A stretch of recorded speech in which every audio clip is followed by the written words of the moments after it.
Welcome to the Thunderdome.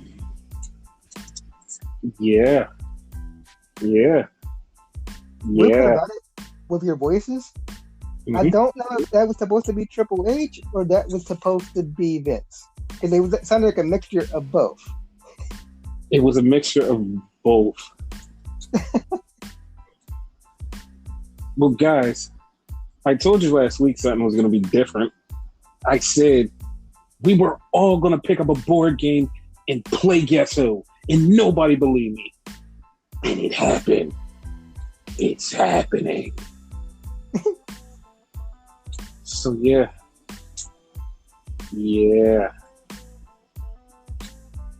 Let's start off the podcast. Well, we are on the podcast. How are you feeling, buddy? I mean, other than some personal body aches and whatever, yeah, man. When I say personal, it's nothing that personal. It's just my fucking arm. Oh, he's getting personal with you guys. Other than that, I'm fine. Oh, rest has been interesting. So, I mean, you can say it's interesting, but yeah. Interesting doesn't necessarily mean a good thing, by the way.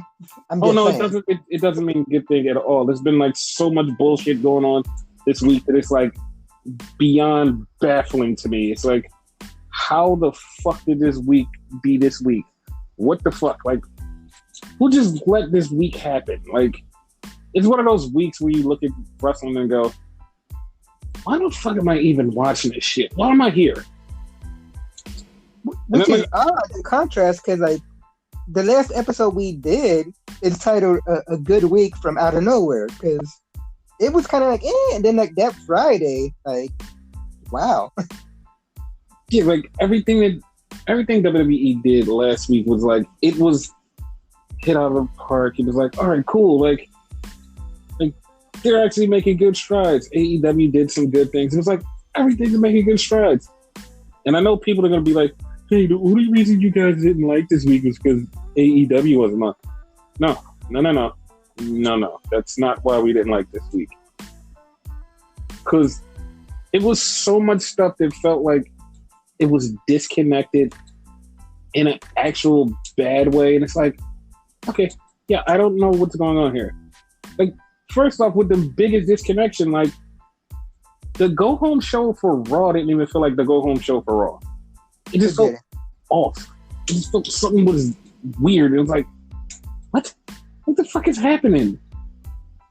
It just felt off. I don't know why. It just felt off. It's just something about it was off. It was last week would have been a better Go Home show than this week, but the fuck? Why? Which is so odd. 2 weeks from the pay-per-view felt like the fucking Go Home show. You're at the Go Home show? Yeah, it feels like they put the wrong week on Raw, and it's that shouldn't happen. Yeah. This shouldn't happen at all. And it's this just feels off. I don't know why it just felt off, because to me, it just was not hey, I'm excited for SummerSlam. Even though I'm excited for SummerSlam because it's Thunderdome 96. But yeah,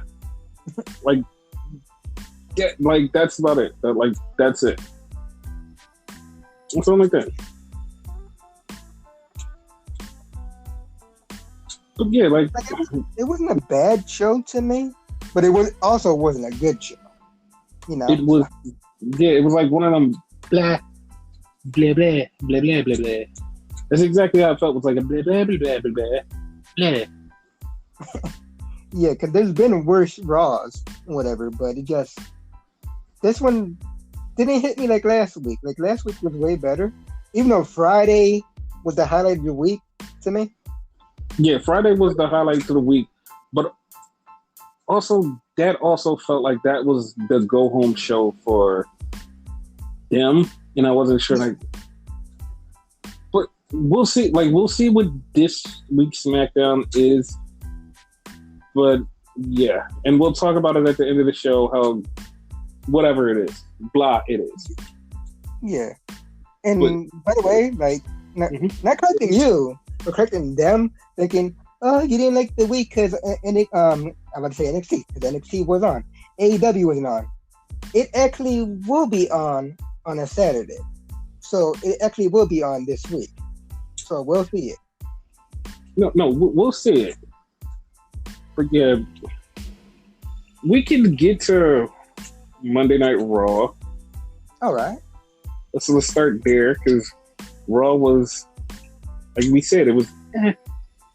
So it started out fucking weird, with the network intro being all fucked up, and then Drew comes out to cut a promo, and they're doing all this freaky weird stuff. And fucking Tom Phillips goes, "It must be the AEW fans." I'm like, of course, Tom, it is the fucking AEW fans. Like, what the fuck? How the fuck you don't? What the fuck? And then like they're in the truck, but somebody with a camera runs up to the truck. The AEW fans are in there fucking shit up, and it's like, why did somebody else have a camera going into that room with a camera to check on those people with a camera? And it was a lot of weird stuff. Then they kicked the AEW fans left the control room, but somebody was still controlling stuff in the control room. And Tom Phillips is like, "Hey, I wonder who's in the control room." No fucking body, apparently, Tom.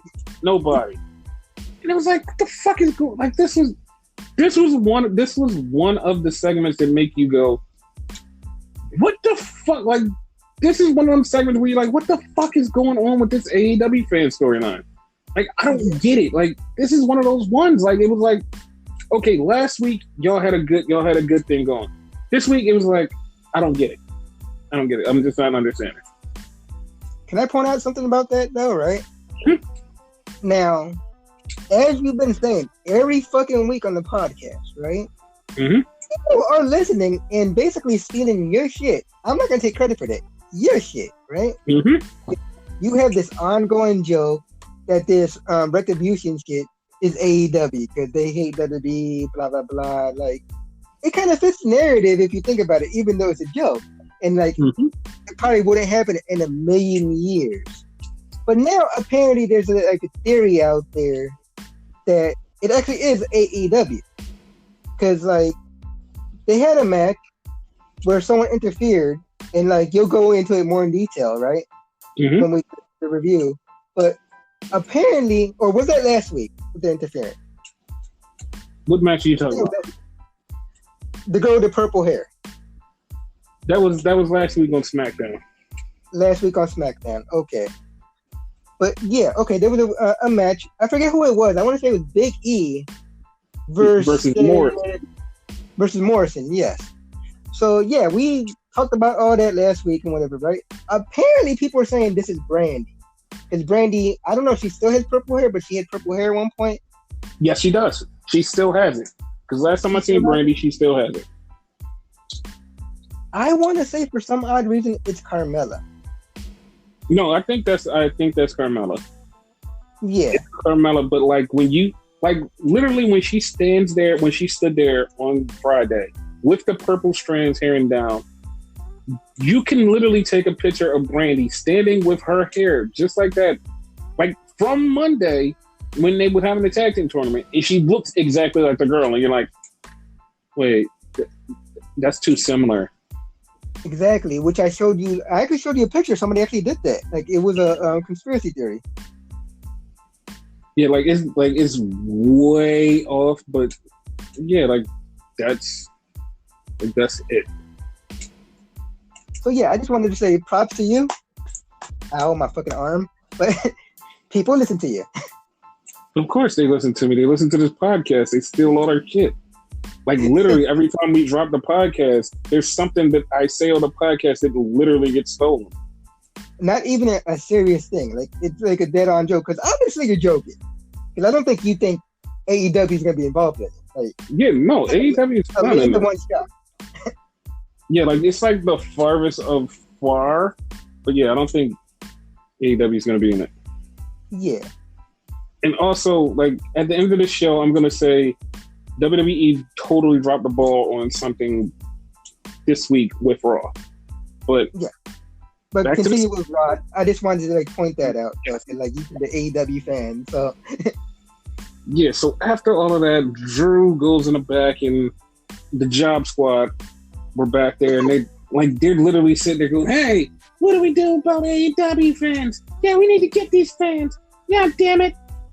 Like, and it was literally like all the job guys, like everybody. This has been jobbed out throughout this fucking thing, and it's like, dude, like, I understand that you guys are trying to rally the AEW fans, but seriously, 19% of you are the fucking AEW fans.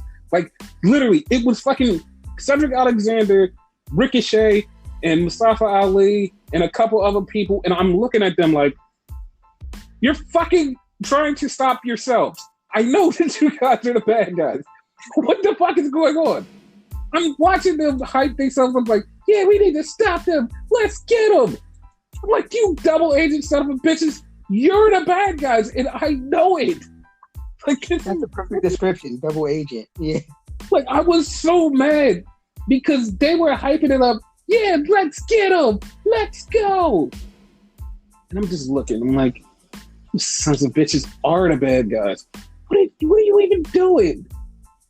Like, and they just kept doing it, and then Drew came in, and Drew was like, "Hey, I'm the champion, and I'm gonna take charge of this thing, so I'm gonna fix things." And Seth walks in and was like,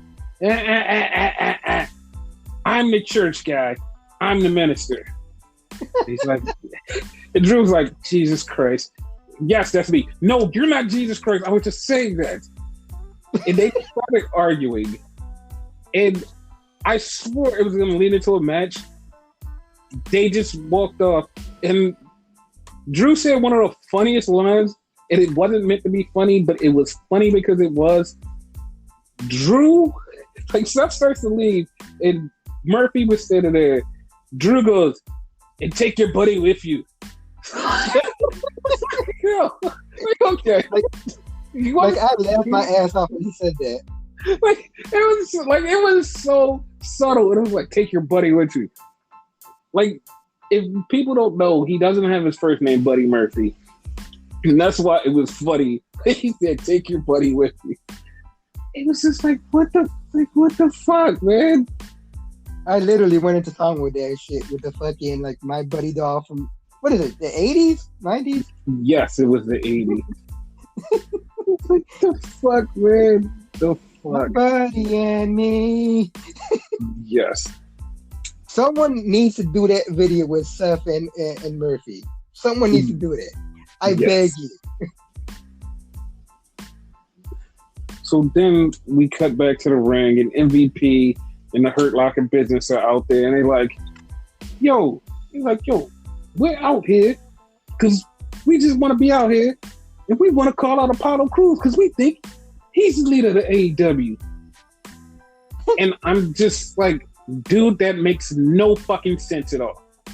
So he calls out Apollo, and they start beefing, and then he tells Apollo he's gonna whoop his ass. Then he's about to get jumped, but then the AEW fans came out that wasn't in disguise, which was Cedric, Ricochet, Mustafa Ali. They got beat up, and then MVP goes, "Man, if you can get 3 of your buddies, we can have a 6-man later." And I just looked at MVP. I wanted to literally reach to the TV and slap him. If you can get 3 of your buddies, he has 4 buddies. They're right there. They're right fucking there. Like, you can see them. You can see. He doesn't have to get them. They're right there. Right fucking there. It's like, if you can get them, then y'all can have a match. It's like, dude, he has friends. Like, you're not challenging him at some random dude. He has friends. And Apollo's like, all right, I'll find somebody. And then I'm like, dude, they're right there. They literally just came to help you. How could you not? It was one of the most frustrating things. I think this is where I started to get frustrated with this show, because it was like, this shit is like nonsensical, dumb shit that's happening. It's like, the fuck are you guys talking about? Oh, man. It was just fucking. This is why, like, scripting stuff is like a bad thing sometimes. It works for some people, because some people can't work off the fly, you know? Yes. because this shit was just so fucking dumb. Then they cut to the back, and Angel Garza is talking to Demi Burnett. I don't know if she's officially his girlfriend in storyline or his girlfriend, whatever. Like, he's talking to her, and then Ivar comes up, and she starts flirting with Ivar, and Angel's like, nah, fuck that, we're gonna fight. They go to the ring, and they fight. And then mid-fucking fight for no goddamn reason, shows Angelo Dawkins flirting with Demi Burnett.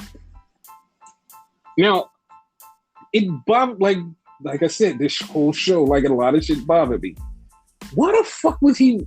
Okay, first off, he's up on the screen and he's flirting with her, and he's supposed to distract Angel so Ivar could get the win, and then they could go into their little thing. No. He distracts both of them. Angel picks up the win and beats Ivar, and Angel's like, don't touch her. I'm like, dude, you were supposed to lose to Ivar. Oh, fuck it, whatever. You know, it makes no sense. But none of that, dude. None of that. And then Angelo Dawkins is like basically teasing them that he's going to tell her about Charlie, and Garza runs off the ring, and Andrade and Zelina run out with him like, yo, what the fuck? Like, dude, relax. So they go to commercial. What always bothered me about wrestling in general. What? Like, okay, suppose we're a tag team, whatever. Mm-hmm. We have girlfriends. We're cheating on our girlfriends, right? Mm-hmm. We're on national television, though. You don't think they would like peep an episode, get hit up on fucking social media, Twitter, Instagram, what have you? You know what I mean? That kind of like takes me out of the like realism of it, you know? Okay, I can actually put you into realism with this, because I can give you an out. Okay, they're wrestlers, right? Yeah. I have to prep for my match. I have to relax after my match. So I'm not watching the show. I'm not watching any of this stuff going down. So I'm not watching you cheat on me because I'm relaxing. Like, and before the match, I'm prepping. So the whole show I don't see. So if I leave and then I go on social media, I can block out everything that's talking bad about me or saying anything good, because maybe I don't want to be bothered with you people talking about me on social media. So I just avoid it. I go home, I watch TV, I relax with my girlfriend, not knowing that she's a cheater, like, and do all of this crap. And then we come back to work the next week and somebody exposes her while I'm in the ring, like, wait a minute, I've been doing all of this stuff and had no idea she was doing this. I guess. That's what it is. It literally can happen. Like, that's how it happens. Here's the thing, though. Right? Okay, that was like a great description, but right, neither one of the girls are wrestlers. It's just Angel who's the wrestler. So, and Charlie works for the company. So, okay, you see kind of the disconnect there a little bit. No. Maybe it's just me. There's still connect. Okay. Listen, Charlie has to prep for the show. Charlie, you have to go here for an interview. Charlie, you have to do this for an interview. Charlie. They're telling her 50 million things to do, and Charlie's running back and forth. So Charlie has no time to do anything, no downtime. And then when she goes home, she just wants to go lay out on the beach and show off her beautiful, glorious body. That's what she wants to do. That's all she does. Charlie does nothing else. So Charlie never gets to see that Demi is flirting with Angel. Okay. She never gets to see it. And Demi Burnett, no one knows what she is. She's just like a mystical creature, and she just shows up every now and then. So that's how come she never sees anything. That's why none of this has ever happened outside of this bubble. That's why, one, you're the journalist. Two, you're the smart one, because you came up with all that on your own. And like, yeah, I didn't know the girl's name. I keep calling her the girl because I don't know her name. Yeah, she's Demi Burnett from The Bachelorette or I don't know. Oh my God, I was going to say from Big Brother. That's how much I know about reality shows. Wrong show. But yeah, but other than that, you just made it make sense, but it's still horseshit. Yeah, I know it's still horseshit. It's like complete horseshit, but that's me making chicken salad out of chicken shit. Yeah. Pretty much. Like, it still was a bad thing. But continue. But it's something So, to me. It's something even worse after the fact. But go ahead. okay, so they start talking, and Angel's telling Angelo, relax, don't say nothing, relax, pal. And they're beefing, but he says something about a video, and the commentators are talking, and Joe goes, I know about that video. And Tom Phillips is like, dude, how do you know about that video? Trust me, I know. What does Joe know about this video? That's gonna lead me to something. That, but yeah, I was about to say that's gonna lead me to something later, but yeah. but yeah, like then they showed a video of Taz getting poisoned by Zelina, and then Angel Garza and Andrade, they both looked shocked. You did that? I didn't do that. That wasn't me. How don't you know that I even put poison in the cup? You literally just said what you did. But fine. Go ahead. As soon as that happened... Yeah, I have a problem with that. Though. What? It should have been, as you say, the AEW fans that did it. It should have been. That would give, like, more drama, more mystery, whatever. I guess in retrospect it makes sense for their story, but, like, you know, it's kind of like a throwaway. Like, it should have been more to it. It also could have been, like, fucking Andrew Dawkins. That would have been interesting as shit. It could have been. It could have been. But they went the obvious route. And now, like, no matter what, like, so if Andrade and Angel win the tag titles, no matter what, Street Profits had it out. Yo, Tess was poisoned before this. So yeah, like, we could wipe this off the slate. Yeah, like, they have it out. So I guess that's why they did it. But to me, it made no sense because it was like, why? Like, why? Just why? It didn't make any sense. That took me out of it. Yeah, and then they had a match. It was Tez versus Andrade. And the whole time during the match, everybody keeps saying the same thing. I wonder if he's 100%. I wonder if he's 100%. Can he still go? Oh my God, I wonder if he's still poisoned. If he was still fucking poisoned, he would not be here. What the fuck are you talking about? Yes. And then, like, they're wrestling, and I swear to God, I have no idea what the fuck happened. And I swear, like, either I fell asleep, passed out, or something, because they're wrestling. All of a sudden, the camera just cuts to Zelina jumping on Bianca. Look, first off, where the fuck did Bianca come from? And when the fuck did Zelina get up on the apron to jump on somebody? What the fuck just happened? I seen her get in the apron. I don't know where Bianca came from, but yeah, she was on the apron. It just felt like it was a cut, and it was like, what the fuck is happening? Like, fuck it, whatever. Yeah. And that's what happened. And Tez wound up winning, and basically, you know, they're going to their match eventually. It's like, all right, whatever. Like, it's not a big deal. No. So we had Ruby Riott and Liv Morgan versus Peyton Royce of the Iconic. No, it was Peyton and Ruby Royce. That's what I meant. Peyton and Ruby Royce. But they had their friends in their respective corner, so technically you were right.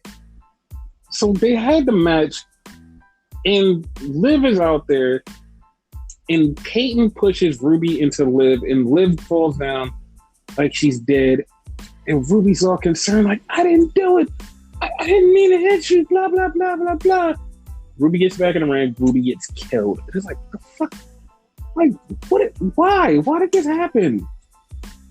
Like, why the fuck did this happen? They're trying to go with a narrative that they're enemies and whatever. Like, there's still dissension and whatever, but... They keep saying that bullshit, but, like, they're friends, and they keep showing their friends, so I don't understand. I don't get it. It's fucking bothers me. It bothers the fuck out of me. Like, I have, like, a real big feeling that... I don't know if we talked about the Backlash thing? Yes, they're going to be the... You think that they're going to be the tag team opponents? Yes. And on top of that, like, just my little prediction here, right? Mm-hmm. You're usually like the prediction guy who calls shit early. I think they're gonna win it. Okay, well, I have an actual thought on that later, which I'm going to get into later about that match. But I do have another feeling about that match. Okay. So yeah. So that happened, and then we cut to the back, and it's Cedric Alexander with, God damn it, it's Apollo with Cedric Alexander, Mustafa and Ricochet, and Cedric got beat up earlier in the night by the Hurt Locker Business because they put him in the full Nelson, but they beat them down. But wait, apparently the full Nelson. No, I have to put this trash out there because it's actually like a what the fuck moment. Like you said, this whole Raw was like what the fuck, right? Mm-hmm. Apparently, Lashley's calling his like version of full Nelson the full Lashley. I mean, okay. I'm okay with him like renaming it, but you couldn't think of a better name. Okay. Like, you know me. Like, I come up with crappy shit all the time. I'm gonna like say this off the top of my head, and you tell me if it's better than the full Lashley, the Lash Lock. I mean, that's way better than the full Lashley. And I wasn't even thinking about it all the way. So. Yeah. But yeah, the full Lash. They tell Cedric, "Yo, stay back here, man. Like the two of us, we got this. You were in a Lash Lock, so that's why you're there." I was like, "Oh, I don't want to get out. I want to go out there with you guys and have fun." So they left him. And MVP, like I don't even know how this is even possible. They're beefing with MVP. They leave, but MVP comes on the other side and says, "Hey, man. You need to think about that. Why he leave you back here? You good. You shouldn't be doing this. Blah, blah, blah, blah, blah." It's like, oh, okay. Right. Yeah. Okay. And then Cedric's thinking like, yeah, why am I back here? I need to get out there. So they have the Hurt Locker Business versus Apollo, Ali, and Ricochet. They literally take Mustafa Ali out first 15 seconds. Dominator. Boop, he's gone. Ricochet gets put in the lash down. Boop, he's out. Then it's just Apollo Crews versus the Hurt Locker Business. This made absolutely zero fucking sense. All of this made zero fucking sense. He takes out Shelton Benjamin. Then Cedric Alexander comes out of nowhere and pins Shelton Benjamin and become the new 24/7 champion. Then they turn around. MVP gets taken out by Apollo Crews. It's like, okay, what the fuck? Then, hey, this is the best part. Apollo Crews, the champion, who defended the title against MVP at SummerSlam. What happens? He gets taken out by Lashley. Fucking unbelievable. Fucking unbelievable. Unfucking believable. Great. That is so great. Unfucking believable. It's just fucking unbelievable. How the fuck did that even happen? Why the fuck did that even happen? Who the fuck is writing this shit? I think it's like a 71-year-old old man. I think he's 71. He's up there. 75, 80. Yeah, but he might not be writing Raw for much longer. But yeah. So Cedric Alexander fought Akira Tozawa for the 24/17/18 title. And fucking lost it to Akira Tozawa. And Akira Tozawa fucking lost it to Shelton Benjamin. Like, goddamn it, the fuck? It just went right back to Shelton. Then we went into hour 3, where we kick it like, this is always the good hour. That's why I'm not even mad at this hour. Like, it's good. And it started off with like a fight. And it was started off with Eric from the fucking Viking Raiders. He's fighting somebody. He's like, oh, okay. And he beats him in Shane McMahon is standing there with Dolph Ziggler, and he's like, Dolph, how did you like that fight? Dolph's like, nah, it was all right. Eric's like, what you mean it was all right? Yeah, it was all right. Then Dolph gets in there, and Dolph starts fighting fucking Eric and beats him the fuck up. And Ivar's like, no, I'm going to fight you now. And they basically, he threw him off the stage, and next week it's going to be Ivar versus Dolph Ziggler.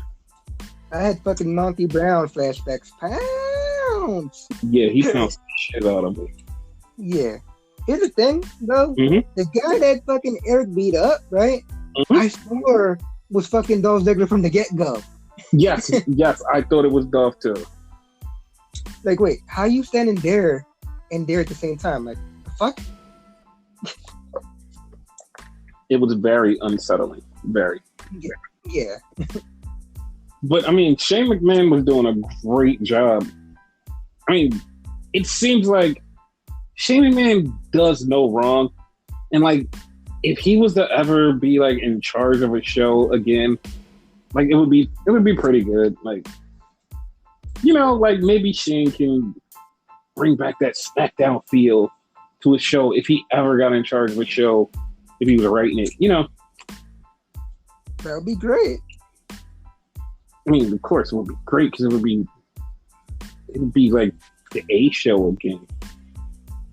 Only time like Shane was bad is when they wrote him bad. Like that whole best in the world. That lasted like that was good only for like a few minutes, and then after a while it was like, okay, I'm tired of it. Yeah. But that I can't blame him for because he tried his best for that shit. He did.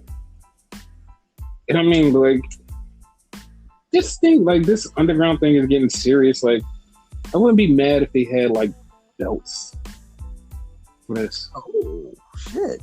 Okay. I would not be mad if they made a belt for this underground thing. I mean, yeah, they make matches because they had a match announced earlier in the night, Riddick Moss versus Arturo Ruas. That match was awesome until they both fell out the ring and just started beating up random people. It's like, what the fuck is happening? Like, it was so goddamn odd. It's like, the fuck, man? That's all I can say. Like, fuck, man. That was it. Then we've been back to the ring. Because earlier, okay, we had a match earlier. And I don't want to talk about this match because I'm actually fucking angry because how this match played out. But this match plays into this story. It was it was Natalya versus Mickie James. And it's like, okay, it's going to be a match because they both can work. Middle of the match, Seth Rollins just comes out and starts yelling at Joe. I heard Rey Mysterio's supposed to be here. I'm like, motherfucker, just ask him after the match. Whole fucking match. I heard he's supposed to be here. Joe's like, I heard he's supposed to be here too. What you want me to do? I'm like, just fucking after the goddamn match. Just fucking after the match. Nope, they talked through the whole fucking match. I don't even know how the fuck Mickie James got counted out, but Mickie James got counted out and lost. Her return match got overshadowed by fucking Seth Rollins and Buddy Murphy, Joe jacking with Joe, and she got fucking counted out. What the fuck was this? What the fuck was this? The shit show of hour 3. It was like, what the fuck? Like, but that led to Ray returning later on in the night, and Ray came back and cut a promo, and he had Dominic, and he's telling Seth, he's like, yeah, we're gonna get you back, Seth. Like, Dominic, I don't really want you to do this. And Dominic, I swear, I don't know if this is a Spanish thing. You tell me if this is a Spanish thing. Do you call your father Jefe? Do I do what now? Do you call your father Jefe? No. I mean, I think it's not really a Spanish thing per se, because to my knowledge, Puerto Ricans don't say that, which that's what I am. I think it's more like a Mexican, Cuban, and Dominican thing. I mean, I know a lot of Spanish people, and I've never once heard them call their father Jefe, except for Dominic. And it just seems so off. It just seems so off. It's like, why? And it's like, cause it, like, I know that he's like, that's your dad. I know that shit, like, the dude, but like, when he calls him Hefe, it takes me out of it, and it seems like you work for him. It's like, that's your dad, not your boss. Yeah, which basically that's what Hefe actually translates into. I was about to say that. Yeah, because every time he says it, it takes me out of the thing, because he's like, Hefe, but I want to do, and it's like, is that your boss or your dad? Like, I'm not sure.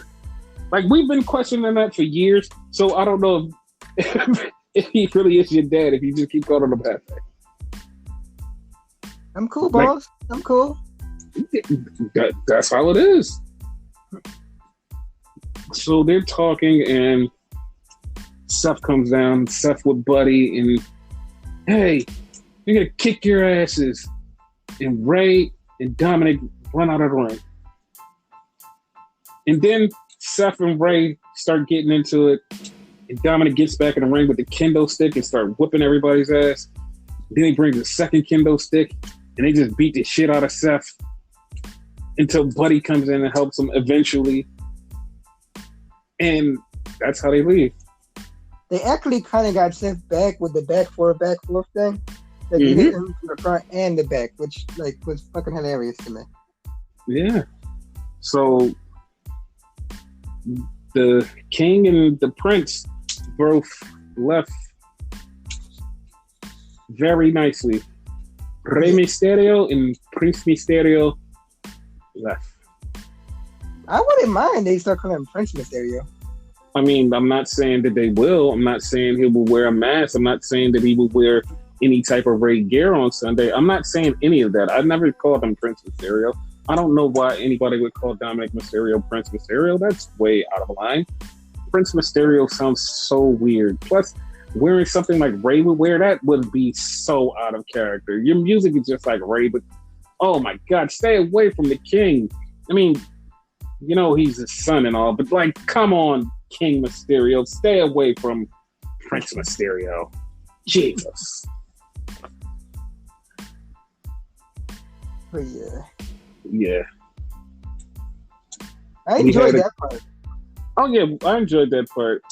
I enjoyed the next part because it led to a bigger part later on. So we had a tag team match between Sasha and Bayley versus Asuka and Shayna. Now, they came out, cut their promo. They start the tag match. Literally 5 minutes into the tag match, the best part of the match that I wanted to see got interfered by Nia. Nia took Shayna out, and it's like, oh, well, it's just Asuka versus the two of them. Oh no! Shayna basically returned. The crowd the whole time. Huh? Who apparently was in the crowd the whole time, which was like, yes, like, I don't know why. Like, nobody fucking seen her in the crowd, but whatever. And then, like, they just run off. It's Asuka versus Sasha and Bayley for a while. Then Shayna comes back, and the match picks up. The match gets better. The match it's a tag match. And Shayna taps out Bayley. Which, literally, if anybody paid attention and watched that thing very closely, Sasha was a legal woman. Bayley was not. So, they did not lose on purpose. Now, also, wasn't what I was going to get to in the show. I would not mind Shayna and Asuka versus Sasha and Bayley. I would not mind that at all. Yeah, that would be good. That, for the tag titles, I would not mind that at all. Yeah. So after the match, we see Shayna talking to Jessie and Mary. First time the MMA 4 Horsewomen on TV. That led to Shayna introducing Mary to Raw Underground. And Mary wound up fighting Brandi Lauren. So for those of you who don't know, Brandi Lauren is an aspiring indie wrestler. She is also currently entangled with Joey Janela. I have no idea how Joey Janela does what he does, but congratulations to Joey Janela. That's all I can say. He's a bad boy. Chicks like bad boys. That's the thing. Dude, not gonna go there. Not even gonna go there. Not gonna go there. Just all right. Let's get back on track. Yeah, but I'm a good boy. I'm just saying. It wasn't about you. It wasn't about you. No, I'm just saying. Go ahead. But yeah, Mary beat up Brandy Lauren, and I don't fucking nowhere again. Nia fucking Jax again ruined it. Thoughts? She fucks up Mary. She fucks up Jesse. But like, as soon as Sheena stepped up to her, like, nah, I'm out. Like, what the fuck? Like, that was some punk shit. Like that, like, not only her interference ruined it, but it wasn't good interference. Like, if he would have beat up all three of them, like, oh, okay, we got something here. Like, if Tamina was with her, and like Tamina would have got Sheena from behind or something, you know, something interesting. But no, he just ran off. The thing that bothered me was after the match, Shane goes, "You can't run off. The fuck are you going to stop her? Like, is anybody going to stop her? You can't leave her under. Is anybody going to fucking stop her? Yes, no, yep, maybe. I don't know. Maybe I don't fucking know. No one fucking stops her." Shane can't say shit because he's scared to death of every single fucking person who's in that fucking ring. Exactly, and that fucking boggles my goddamn mind. It's like, what the fuck, man? Like, how are you the promoter type dude? Hey, chill. I'm gonna raise your hand. Chill.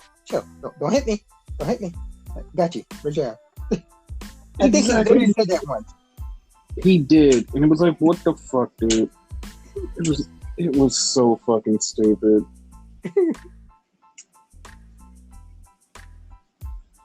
And then we had also the end crappy thing. It was Shawn Michaels, greatest wrestler of all times. Yes. Comes out, gets hit with the RKO and a punt kick. Gets up in 2 seconds. Like, everybody else died from a punt kick. You get up. You said, fuck it, I'm up. What the fuck? Like, any rebuttal to that? I mean, it made no sense. Like, I'm with you on that, right? But on the other hand, and I'm not defending it, I'm just saying, right? It's Shawn Michaels. He's known for shit like that. So, you know. I know, but come on, man. Like, this is the go home to Raw. Go home to SummerSlam. Do better. Does anybody remember how he, like, oversold the fucking, was it the big boot from Hogan? Mm-hmm.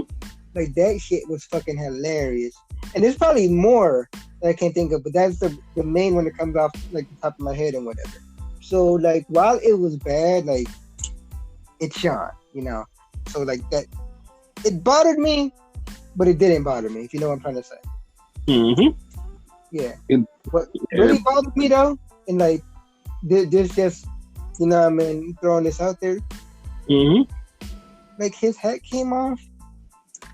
He had Don't a you Arn Anderson hairdo. Don't you dare talk about my Shawn Michaels like that. Like, no, my dude. Like, he's no longer the Heartbreak Kid. Like, get rid of the whole, like, music, the whole sexy boy. Get rid of all of that. Like, no. Sexy Gramps. You straight up have Arn Anderson's hairdo. Mm-hmm. Y'all listeners, if y'all don't know who Arn Anderson is, which, how the hell don't you know who Arn Anderson is? Look him up right now. And basically, just like Hogan, his whole career, he's been pretty much bald. Mm-hmm. Look him up. Shawn looked it like that. But that was sad. When that happened, I was like, oh, man. So, like, that kind of, like, took me out of being upset over Shawn getting up, because I'm like, oh, okay. Like, you're more embarrassed than anything right now. Like, I don't know why. I was just like, whatever. Like, as soon as he got up, I'm like, dude, everybody died and you just fucking live on. Like, God, but that's kind of embarrassment for him, though. So he kind of got a little bit of karma for it, if you think about it, you know? Yeah. But then after that, 15 minutes after that, not right after, 15 minutes fucking after that, here comes Drew. John, are you okay? Bitch, where were you? I was taking another shower. Like, come on, dude. Just stop taking showers. No, just stop taking showers, dude. Like, What the fuck? Stop taking showers, though. yeah, it's like, dude, the fuck? That was so fucking wacky. Like, the fuck, man? I'm so goddamn wacky. I was like, dude, what the fuck? And then, this is exactly what I'm thinking. Oh, he's going to turn around. He's going to Claymore kick Randy. We're going to be fucking cool. Everything's going to be cool. What happens? He turns around. He gets fucking RKO'd out of nowhere. Like, but it was just, what the fuck, man? What the fuck? I left the show fucking baffled. Fucking baffled. Like, I was... It was like, what the fuck? Yeah, it just was like, it was one of those what the fuck moments. It was like, dude, what the fuck? I just felt so weird. Like, this episode should be called the What the Fuck Week. Dude, it was... No, this episode should be called, How the fuck do you drop the ball that hard? That's exactly... Because what we're going to get into is also, how the fuck do you drop the ball that hard? Okay. Are we going into like the big controversy or what? I mean, we can get into that controversy if you're ready to. If you don't want to get into it, it's... I mean, no, we can get it. We have to get into it, but you know, it's a lot to unpackage on that shit. Like, is that the next show we're covering? Yeah, because like, okay, unless you want to talk about Impact. I mean, we can say that for later, like, because this is like a big fucking deal and whatever. Like, in more ways than one. No matter how you look at it, it's bad. Okay, but I'm gonna start off with the first name. First name. Go ahead. This was the perfect go home show for any pay-per-view. Like, if WWE wants to copy this, like, they need to. This was the perfect go home show. From like, match one. From match one. This was one of those go home shows where you're like, ooh, like, I'm hyped to see this pay-per-view. Because it just from start to finish, like, even with the controversial bullshit, it still was good. It still was good. It was a good match, regardless, you know. Mm-hmm. But that first match, like, I'll let you go into detail, but, you know, they had one of those picture-in-picture things and whatever, which AEW loves to talk about, picture-in-picture. But NXT does it too, y'all. Someone almost died during that fucking break. I'll let you get into it. But someone almost died. They're like, wow, you're starting off like this? And the funny thing was, this felt like 2014 for all of you who don't know and who fucking fail to keep fucking thinking about this. WWE Network has been playing NXT on Wednesdays. The first viewing NXT on Wednesdays, 8 o'clock. It's been like that forever. Yeah. They didn't just come in and jump in on AEW territory. That's not a thing. Not a thing at all. Not one fucking thing. AEW came in on their day.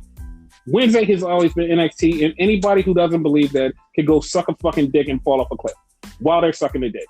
That's all I'm saying. I honestly want to say, even back in the Hulu days, it was Hulu, right? No, on Hulu, it was Wednesday or Thursday. I'm not sure. But I want to say it was Wednesday when they would introduce new episodes. Yeah, it was either Wednesday or Thursday, one of the two. Yeah. But on a network, it's always been on Wednesday. So everybody who goes Wednesdays in an AEW, no, it's not. Fuck you. So suck my dick. Because fucking 2014, when everybody fucking found out about the network and found out about NXT, it became everybody's fucking love. Don't fucking tell me AEW just was fucking Wednesdays. AEW just came to Wednesdays. This felt like this watching NXT unopposed with nothing else around just felt like back in the days on the network. It was so back in the days of the throwback that I grabbed my remote to turn off the network. I'm like, God damn it, I'm not on a network, I'm on cable. I literally grabbed the remote, was like, all right, just sign out of the network, and was like, oh shit, I'm not on the network now. That's how it felt, because it felt like one of those old NXT shows. Yes. And honestly, on this podcast, like, we don't care about demos, all that bullshit, because more than likely AEW will win again because they're a new, fresh thing, and like eyes will be on them. Blah blah blah. Who fucking cares, right? To us, I think if AEW now, granted, we still haven't seen AEW. I think they won already. NXT? Yes, from the get go. Just that one match alone, like, beat anything in like AEW put on, in my opinion. Okay, here's the thing though. Even though we're not going to cover it on this podcast, we're going to cover it on the next podcast. Yes. AEW is still not running unopposed on Saturday. Okay. Because on Saturday at 6:00, AEW is coming on. At 6:30, NXT Takeover pre-show is coming on. Like, there's like, I don't give a shit if AEW is on. I'm watching Takeover. I always watch Takeover. I don't give a fuck if AEW is on. I watch it afterwards. I'm not doing the double screen thing. I'm not doing it. And this is a big takeover too. So exactly, like the hype that this episode gave me for that show. I don't give a fuck if AEW is on. Like, I watch it after it. I'm not breaking my neck to watch both of them at the same time. I'm watching Takeover because this show got me hyped for Takeover. It was so much shit in here. It was like, yo, I can't wait for this match. Or this match. I can't wait for this. But yeah, let's get into NXT. So it started off with Johnny and Ridge Holland. Like, this match was good, and the drama with the injury, it made it seem much better. Yes. Like, Ridge Holland went for a power slam, and he power slammed Johnny right on his fucking head. And Johnny was out of it. Now, a little spoiler. It was similar to a Randy Orton type of power slam when he throws you through the rope and catches you, right? Yes. That's the second man. Okay. The thing is, like, and I noticed it when he did it, his rotation was slower than a regular rotation. So with his rotation being slower and Johnny reacting like a regular power slam, he got caught on his head. It was more of Ridge's rotation and Johnny not being ready at the right time. If Ridge would have did it the regular way, Johnny would have been cool. Everybody would have been fine. Ridge's rotation was off, and Johnny was not currently ready for the power slam, and that's what happened. Okay. But yeah, like, in reality, when that happened, Johnny was down for like 8 minutes. Like, in real life, he was down for 8 minutes, and he was fucked up. He got his senses together, and they redid the match. Like, parts of this match was the redid match. Oh, That's really? the crazy part. Yes. So this was like basically edited. Yes, it was edited because Johnny was literally knocked out to the point where Triple H and Shawn came out. Everybody came out to make sure he was okay. They was about to take him to the hospital until he got up and was like, nah, I got this. I can do this match. And he's like, yo, Johnny, you should. And Candice was like, are you okay? When he told Candice that he was okay, she was like, all right, cool. Okay, we can keep going with the match. He can't lie to her. Exactly. But that was similar to like what happened between, I almost said the wrong name, Kairi Sane and Nia Jax, where they had to like redo the match because Kairi got busted open or something, right? Yes. Like, that's exactly what it was. And kudos to Johnny to reworking this whole match and putting a spot in there. I'm like, okay, Johnny's a badass. Yep. Like he won the match, but like that spot, like no matter what happens, that spot just looks so fucking scary. It's like, Jesus, that was fucking scary.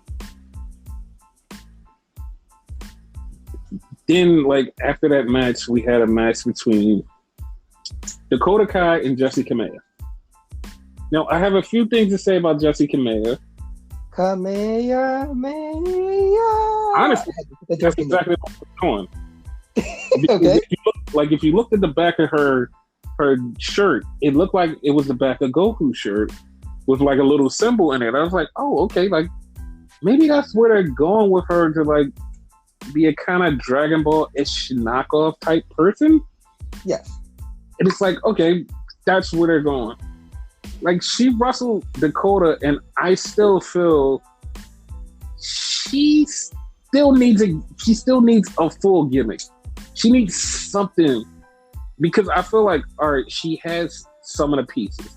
She just needs that one big piece to fit everything together, and it's got to be her gimmick. Like, she has to have something. Because I felt like she was doing some moves that was like, oh shit, you got skills. And it's like, I just need them to put something on her, because she's been down there for a while. And I had already had my eye on her. Was like, oh, Jessi Kamea can do something. She can do kicks and flips and stuff. And it was like, oh, she's got something. And like every time I see her again, huh? You mentioned her a few times to me. Like, I don't remember seeing her. I may have, like, where she jobbed or something, but yeah. Yeah, because she jobbed a bunch of times. But it's like she has pieces, and every time she gets on TV, you see, okay, they added another piece. And then it's like, she just needs, like, somehow to get all of it together. Once she gets all of it together, then you got a star. You can make something out of her. Hopefully they don't, like, fucking botch it like they did with fucking what they did, Perazo. I forgot to say her name.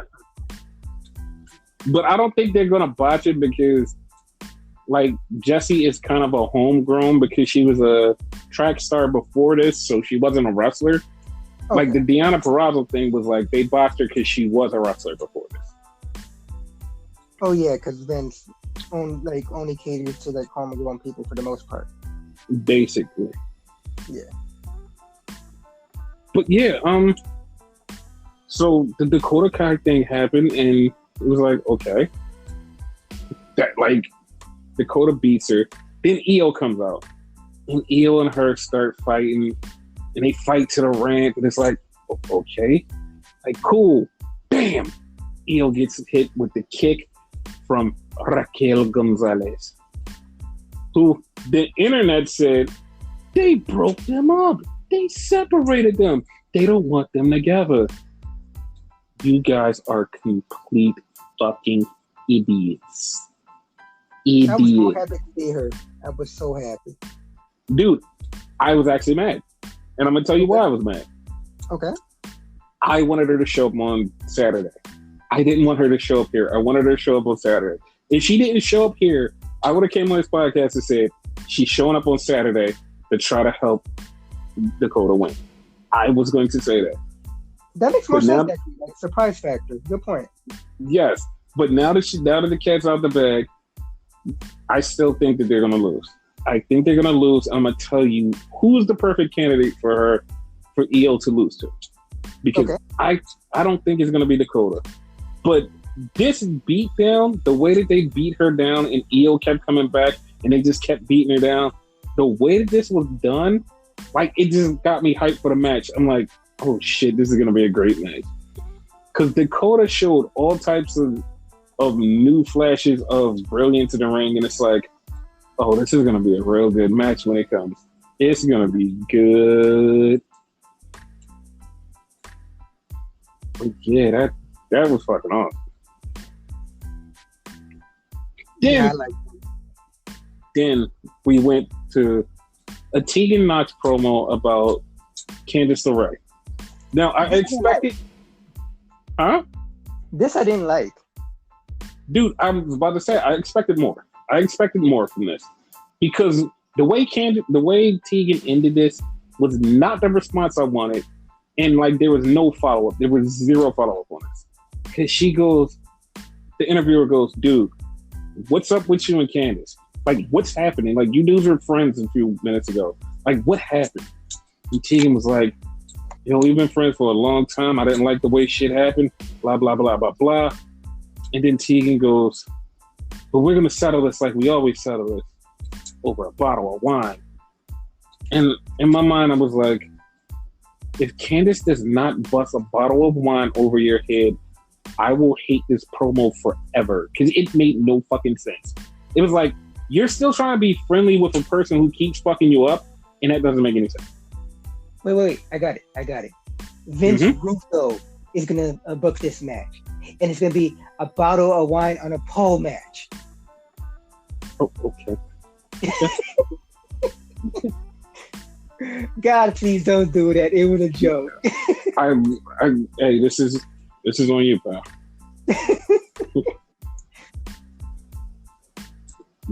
Then we had El Gato del Fantasma versus Swervango. Now, I like that.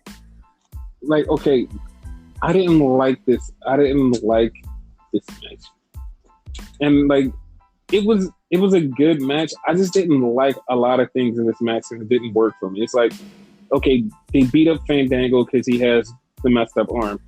Then they just like beat up Tyler Breeze, and it's like, okay, Swerve is supposed to come back and win this whole thing. Nah, like that ain't how it goes. Like they beat the shit out of Swerve too, and I'm like, yo, he should have dominated and ran through this whole entire team. Like it should not be El Gato getting this much beat down on him. Like he could be the number one contender. I know that's probably where they're going with eventually, but like it should be like that now. Exactly. But like, I guess they might have it at TakeOver. I don't know if they do. It's going to be a killer match, but this made me want to see this match and also not see this match at the same time. Because it was like too much beat down of Swerve. Like Swerve should have been like super dominant to the point where Phantasma backed off from him. No, it was too even. I was like, I don't like that. I didn't like it at all. But yeah, that's it.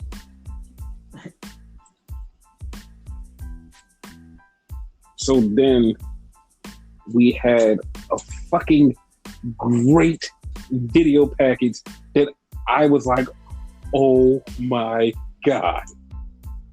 It was the Killer Cross. It was a Killer Cross Keith Lee video package. Like, it was so good. And you said to me, you was like, dude, I don't like the music in this package. And I told you, TikTok. And he was like, yeah, I know Killer Cross is in it, but like, he's like, oh, it's in the song. The song was so perfect for this. And the way that they cut the video, oh my God, this is so badass. Like, if Killer Cross does not win this title, I don't know what I would do. But at the same time, if Keith Lee doesn't keep the title, I don't know what I would do. I have no idea who's going to win this match. I'm so fucking invested in this. I have no fucking idea. I am just baffled, confused, happy. I don't know. It's just, I just want to see this match.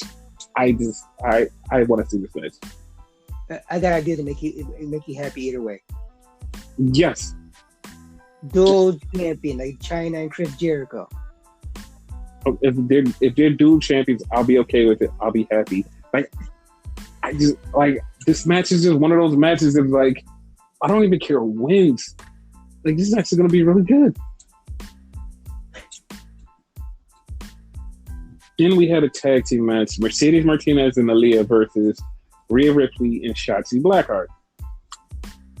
Now, very subtle, small, little minute thing nobody paid attention to. Nobody said a word about this. If you look at Rhea had on her Rhea gear. You look at Shotzi, you're like, oh, Shotzi has on her Shotzi gear. There was something about both of them.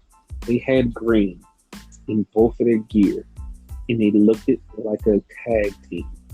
It was like, And so here's a bunch of thoughts. Okay. Rhea took out Mercedes Martinez, powerbombed her over the top rope. I mean, not over the top rope, over the barricade. She was out. And Aaliyah took the fall. Now, I know you're like, well, Mercedes Martinez and Aaliyah lost. No, Aaliyah lost. Aaliyah got pinned. Mercedes Martinez looked strong because she had to get taken out to not win this match. So, Yeah. I'm thinking Mercedes Martinez versus Io Shirai. That might actually be a thing eventually. Yeah, I'm okay with that. Yes. And the Once way, again, just like a lot of other people, like you notice, we watched her from like her evolution, like since she started. You know, exactly. that's like a lot of people. Fucking Revival, AJ Styles. The list goes on and on. But she, you know how we should do that shit, right? They had that T-shirt Paul Heyman guy. She's a We Are Wrestling girl. Yes, she is. And Shotzi and Rhea looked really badass. They had tandem moves. They were tagging in and out. And at the end of it, they stood up and it was like a tag team. Now, I'm looking at them. I'm like, you guys look like you're a tag team. And I'm like, that would be great if they went for the tag team titles. Like, not even seconds later, I go on Twitter and fucking WWE tweets out, Shotzi and Rhea make a dynamic tag team. I'm like, all right, yeah, they won this one match. Then, like 15 minutes later, the network tweets out, these two should be in line for the tag team championships. It's like, okay, all right, I see where this is going. So yeah, we might get them versus Sasha and Bayley. Didn't they tweet you, or wasn't that? No, it wasn't that. It was something else. Oh, okay. But yeah, it was like, that was fucking awesome. But the real awesome part, the fucking Undisputed Era comes out, and Adam Cole is pissed, and he's like, listen, Pat McAfee, bring your bitch ass out here. I know you're here. Dude, Pat McAfee rolled up with his football player dudes. I lied to you not. This guy made me so fucking happy. He made me so fucking happy. Not like the time he made me happy when he won me $300. This time he made me happy for free. Because, dude, he starts cutting his promo, and this motherfucker sounds like he's been wrestling his whole entire fucking life. And it was like, God damn, this dude is good. Like, he's great in the ring. I suggest to watch his training shit. He's great on the mic. Like, yeah, he needs to stick around for a while. Dude, he was so good. And then at the end of his promo, when he coming at Adam Cole, he goes, I've made millions in 7 professions. He was like, you and everybody around here better pray I don't make this my 8th. I was like, ooh. Like, ooh. Like shit. Like, he was saying some shit. He was saying some shit to Adam Cole. And Adam Cole came back at him. But at the same time, it's like, dude, he killed you on a mic. Yo, Pat McAfee was fucking amazing. Like, I felt like Adam kind of lost that fucking face-to-face. Because, like, Adam said the typical shit. Like, oh, when we fight, I'm going to make you my bitch. That's all I took from it. That's basically all he said. Like, Pat McAfee destroyed him on the mic. He destroyed him. But yeah, like, that was fucking fire. Like, that's actually believable that McAfee could win. Exactly. And it was so good because everybody was hyped after this. Because people were going into this like, yeah. Everybody, when they heard him on the mic, was, I can't wait. It was like, oh, yeah. Like, it's another celebrity. Like, who cares? Like, he probably doesn't even watch wrestling. He's only doing it for the money. Like, blah, blah, blah. Like, which is typical when you have a celebrity in a match and whatever, but it ain't the case here. Mm-hmm. This ain't it, Chief. Like, this is one of them ones that's like, yo, I fucking believe in you. And after he cut this promo, I was like, dude, I really hope he fucking stays around. Like, if he doesn't stay around, I'm gonna be sad because I feel like this is just gonna be what it. Like, if he gets the fans this Saturday and they fall in love with him, it's on.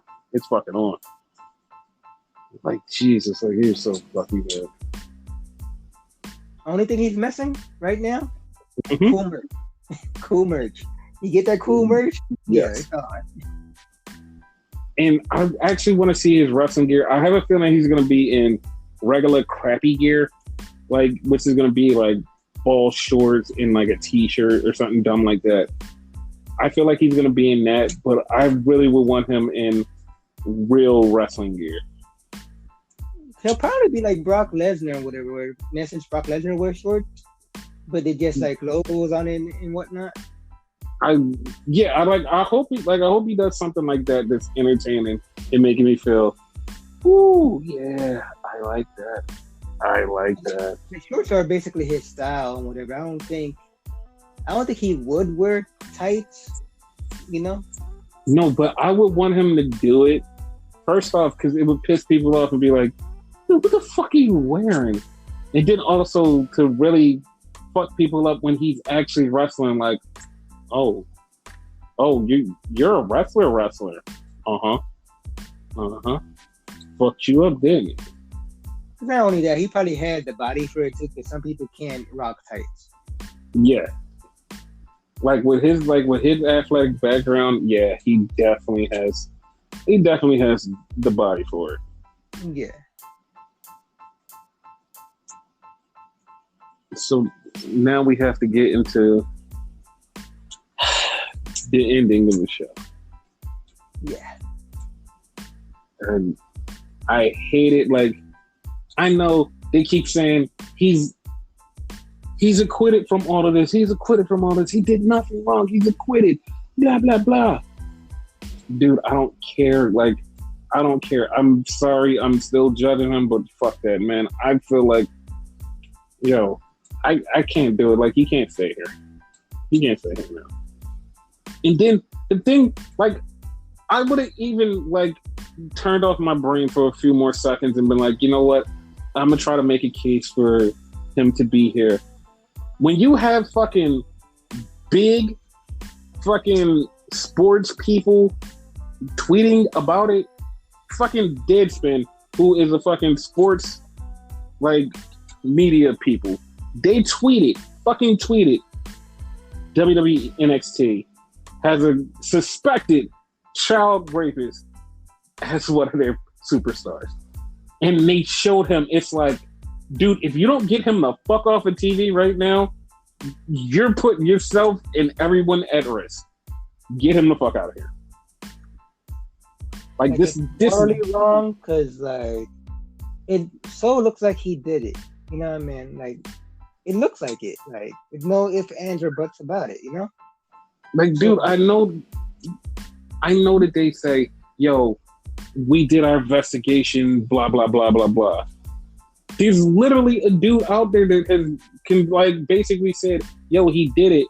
That is saying, he's been saying this for a while. WWE has not contacted me.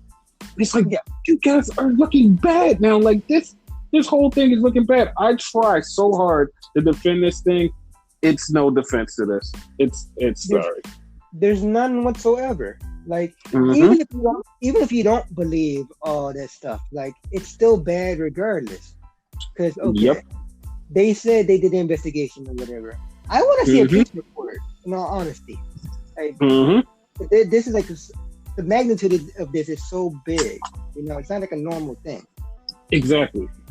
So, like, I want to see like a police report or whatever. So I don't buy that bullshit. They did the investigation and all that shit. So they're morally wrong. 2, let's go into the whole fact of like business or whatever. You're making your company look bad. Like, exactly. The whole thing is about making money and whatever. I don't think investors and all that will be happy you having accused and we're gonna use that term accused, pedophile or whatever, rapist, whatever, Dude, they're not.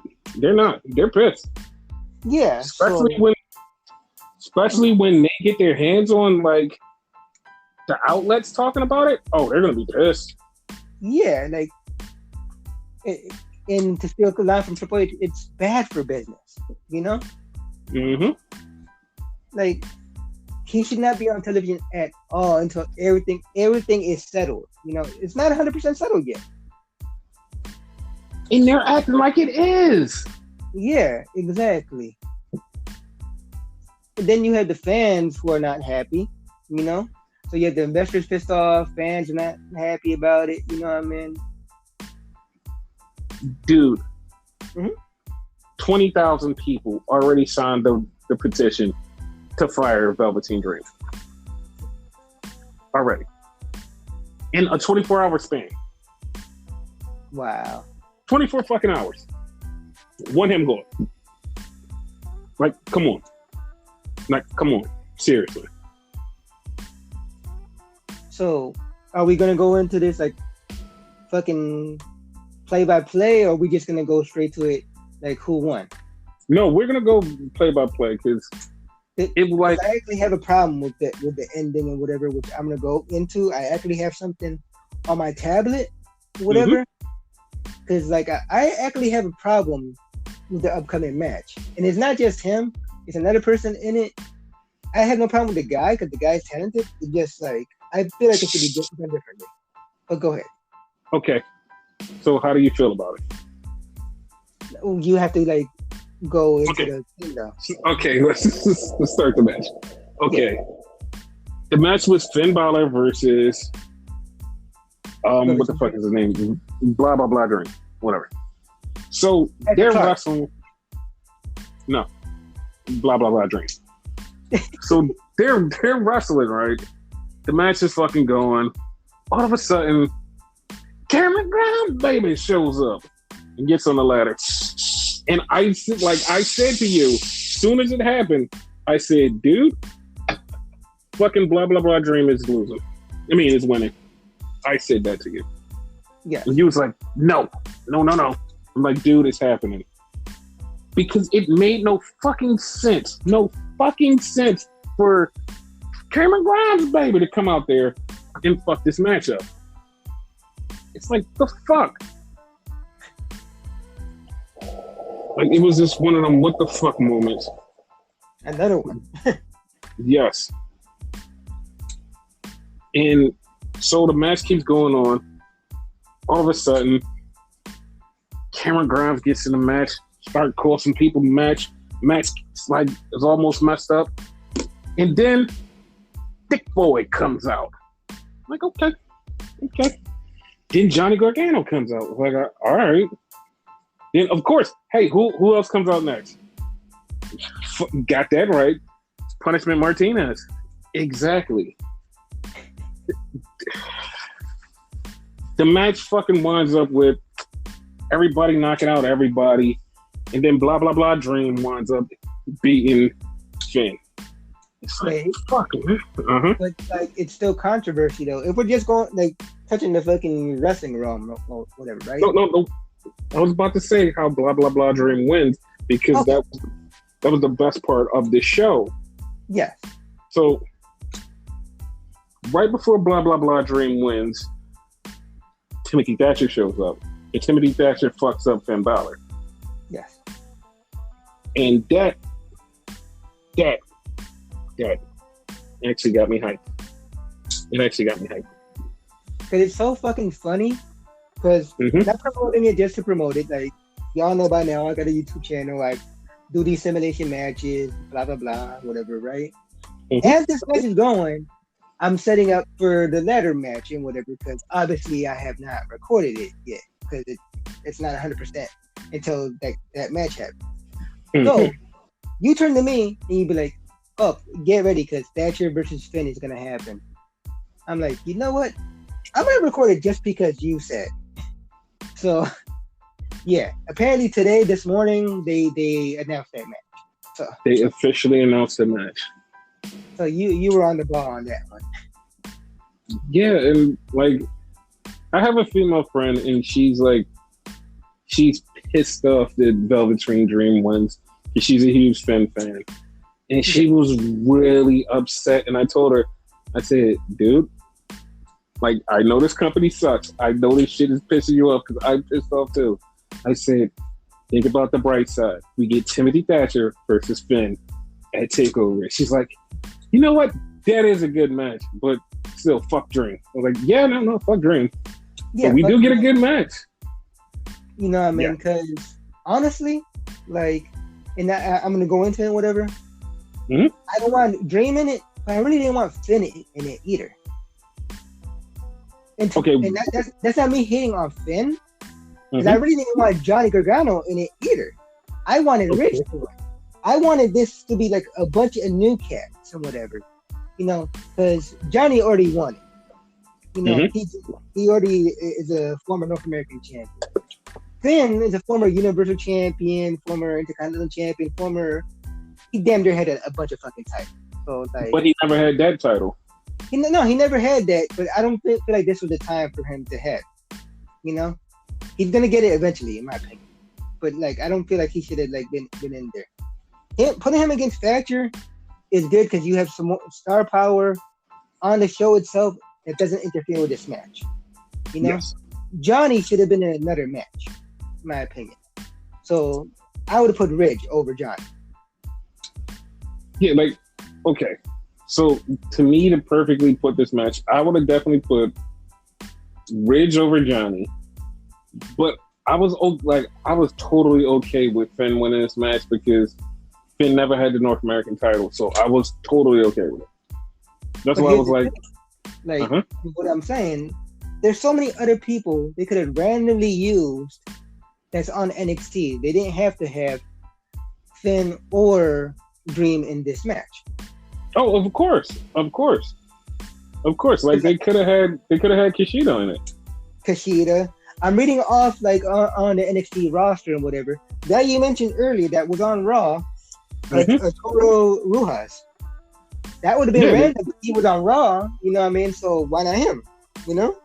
Yeah, they could have had anybody. Like they could have had anybody on this. But a guy we haven't seen in a while, Boa. I've never seen him wrestle. I don't think. No, you have seen him wrestle. I have. Okay. In the tournament. Okay, Dynamic Dijak. No, don't get too comfortable with him. He has a whole squad to lead. Or I have a feeling, but like I'm just giving an example. Like they could have used him.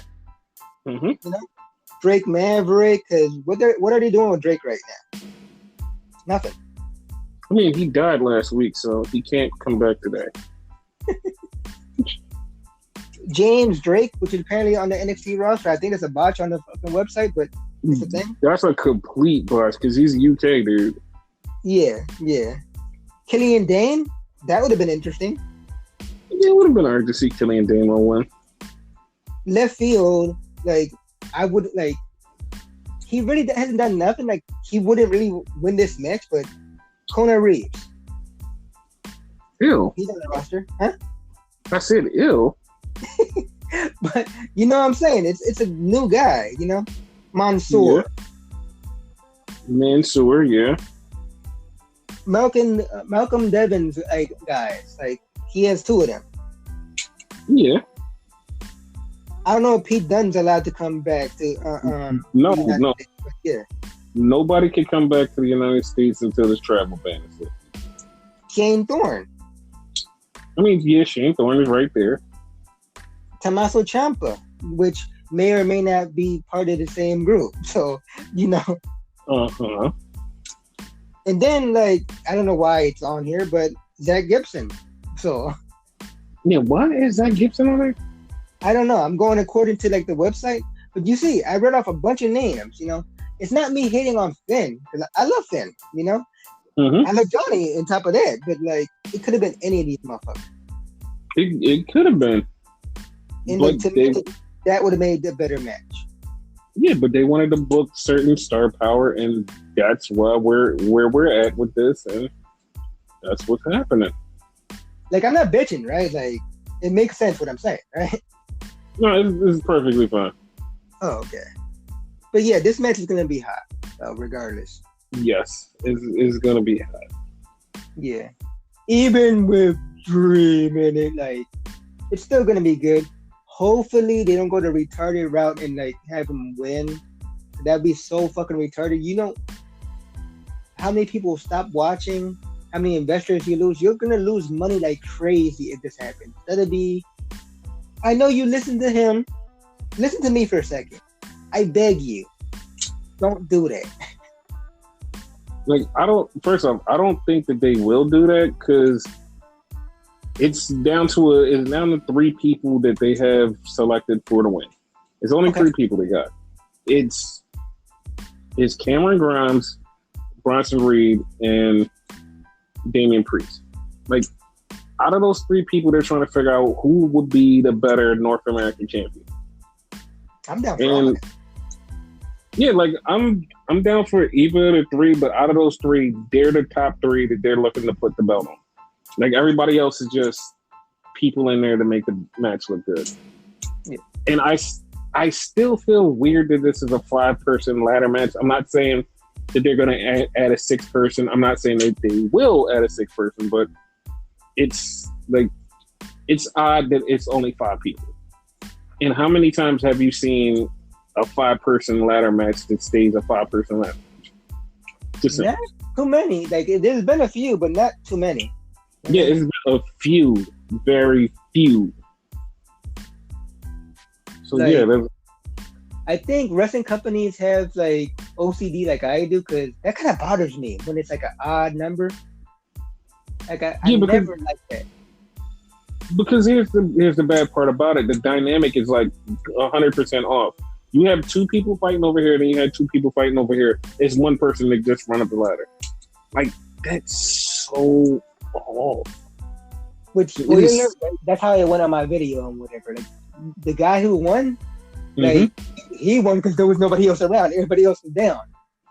Exactly. Like that's why it just feels like it's not going to stick, and I'm not going to like. I don't know who they would throw in there, but I don't think it's going to stick. Yeah. But and they probably will throw somebody in there because like Impact just recently did the same thing. Huh. Okay. Not saying that I'm going with a whole kind of conspiracy theory or anything. Mm-hmm. Like last week, I had a whole bitching thing about somebody was like, "Yo, fucking just say where you signed to. Just fucking say where you signed to. Yo, let everybody know where the fuck you signed to." I mean, I know who you're talking about. Yeah, we batted that around, and that would be the perfect place to debut that person. That would be fucking amazing, I think. Especially if he wins. Like, yes, like to be honest, like if somebody does debut there, if they do not win, you're a fucking idiot. You're a fucking idiot. The person needs to debut and win. Yeah. Like if you're debuting somebody for the very first time, they have to win. That's how it goes. So that person should win. Are we gonna mention the person, or are we just gonna leave it out there so that fans can decipher? Maybe go back in like the old episode. Yeah, if you go to the last week's podcast, you'll know who it is. And just because if you're lazy and like, dude, I don't want to fucking go back and listen, it's Jeff Cobb. We're talking about Jeff Cobb. I'm gonna say decipher your genius. Well, it's a lot of times I say something and somebody hit me up on Twitter and be like, dude, what were you saying? I didn't get it. And I'd be like, this right here. This is exactly what I was saying. Oh, okay. Now I got it. Like when I said Somerset would have a totally different look, he's like, you're just going into the Amway Center. They announced the Thunderdome and put up pictures. I'm like, this right here is what I was just saying. Oh, okay, got it. Yeah. It's sometimes hard for people to decipher shit. Yeah. But yeah. So we're not gonna give 100% predictions right now. we're gonna give a prediction later on in the show Mm-hmm. because we're gonna do SummerSlam prediction and that prediction.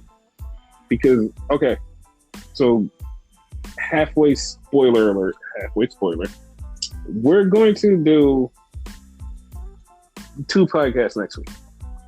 Yes. Because there's going to be a whole AEW takeover in SummerSlam over the weekend. So we're not going to cram all of that into our regularly scheduled programming. Fair enough. So, Our yeah, normal podcast, like the longest one, probably go like 4 hours. Could you imagine that one?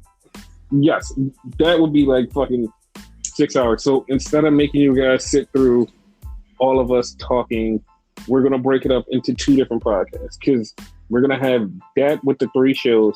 Then next week, we're going to have every show like usual because Raw's going to be on Monday. NXT is going to be on Wednesday. Thursday is going to be AEW, and Friday is going to be SmackDown. And we're going to have all of that in the second show that we're going to drop next week. But we're going to drop this show, the one that's going to cover TakeOver and TakeOver, SummerSlam, and AEW right after that. Yes. So yeah, that's just a heads up for you people. So yeah, that's the thing. There was a special Impact this week. If you want, me to cover that, it was called. No, we definitely need to cover Emergence. We need to emerge into the Emergence. Now, I'm not gonna go into it in full detail like you do and whatever. I'm just gonna through it. But this basically is gonna be their 2-week thing. You know how WWE and AEW's been doing that lately. This is their one. So it's called Emergence, and it's basically their free pay-per-view. The first match was a 3-way for the Exhibition Championship. It was Chris Bay, the champion, putting his title on the line against TJP, who had Falaba. I don't know how to pronounce his name. Yes, it's Falaba. Falaba in his corner. And the reason this is a 3-way is because Chris Bay is apparently friends with Rohit Raju. I hope I'm pronouncing his name. I probably totally butchered that. And Rohit came up with the idea, look, he has Baba in his corner. Why not put me in the match so I could back you up legally? That was the whole narrative. It basically was going to be a 2-on-1 match, right?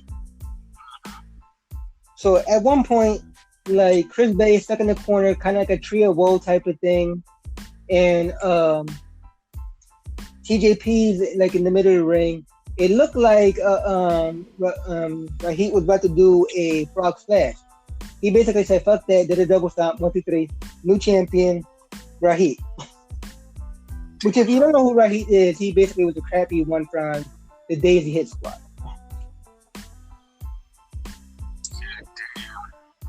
So he's the champion right now. So then we had a match for the TNA Championship. I don't know why this is still a thing. But apparently Moose was supposed to defend the title against Suicide. But that wasn't what happened because Trey Miguel had a Suicide mask on and he Moose challenged Trey Miguel by accident. So this happened by accident. What the fuck? Yeah. He was like, Suicide, I challenge you. And then Miguel took off his mask and I guess I have a match. Wow. Obviously Trey Miguel lost and whatever, blah blah. After the match, EC3 shows up again and basically does his new Scorpion Death Drop move. That's what it looks like to me. Okay. And he stole the belt. So apparently, since the TNA belt is not really a thing, in my opinion, EC3 is the new TNA champion. Wow. Then you had, I guess, a tag team grudge match. You had the Good Brothers, Doc Gallows, because they call him Doc here, if I haven't mentioned that before, and Machine Gun Carl Anderson versus Ace Austin and Madman Fulton. Mm-hmm. The match was okay. Obviously, the Good Brothers won. You know, they're their money right now. They're not going to let them lose. Nope. Then, like, this bothered me because this is supposed to be their big thing, whatever. Mm-hmm. We have a Wrestle House now, which was Kylie Ray versus Taya Valkyrie. Okay. And the referee at this point was Rosemary. Rosemary basically cheated to have Taya win, but like in the twist, Kylie Ray won. Like she had to be the one to play. So, and the whole storyline here is like she's in love with Johnny Bravo, but Johnny Bravo's not getting it and whatever. So basically, she cast herself because she has magic, and she made some guy fall in love with her and whatever, making Johnny Bravo jealous. And the only thing I loved about fucking Russell House is fucking Crazy Steve with his blind joke. He's like, dude, I'm blind, and I even see that you blowing it. Like, what the hell? Crazy Steve saved this fucking segment to me. That's like, otherwise, I could care less. So then you had the main event, which you would think would be the fucking Impact Championship. Mm-hmm. It's a tag team championship, which was a good match. Like, I'm not hating on it. It's just like I expected it to be the world title, the actual world title. So the Impact Tag Team Championship, you have the Motor City Machine Guns. His name Chris Sabin and Alex Shelby. I almost said Chris Shelby. Versus the North, Josh Alexander. I always want to like fuck up his name for some reason. That's his name, right? Yes, it's Josh Alexander. And damn, we had a whole conversation about him, and you brought him up too. I think for this podcast. I almost want to call him Julian because he's on fucking Twitch right now as Julian. All ego, Ethan Page. Ethan Page, thank you. Yes. This match was good. Like, they make an awesome tag team. Unfortunately, as you said, Ethan Page is leaving the company. Mm-hmm. More than likely. So obviously, Motor City Machine Guns won this match. So that was an awesome match. They put on YouTube. I recommend watching this match. Most of these matches, I recommend you watch. It's just like I zoom through these because Impact's not the best show, you know. Yes. And I don't go into detail like you, jokey as you. So yeah. But it was good. This was part one. Part two will be next week, and we'll cover that when we like do our normal show next week. Because as he said, we have 2 episodes for next week. Mm-hmm. So yeah, that was it for Emergence Part 2.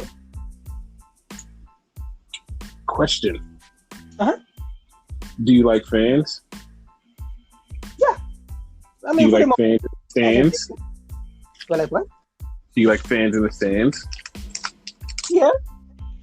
Do you like AEW fans in the stands? Not really. Corona. Too bad, pal. They're back.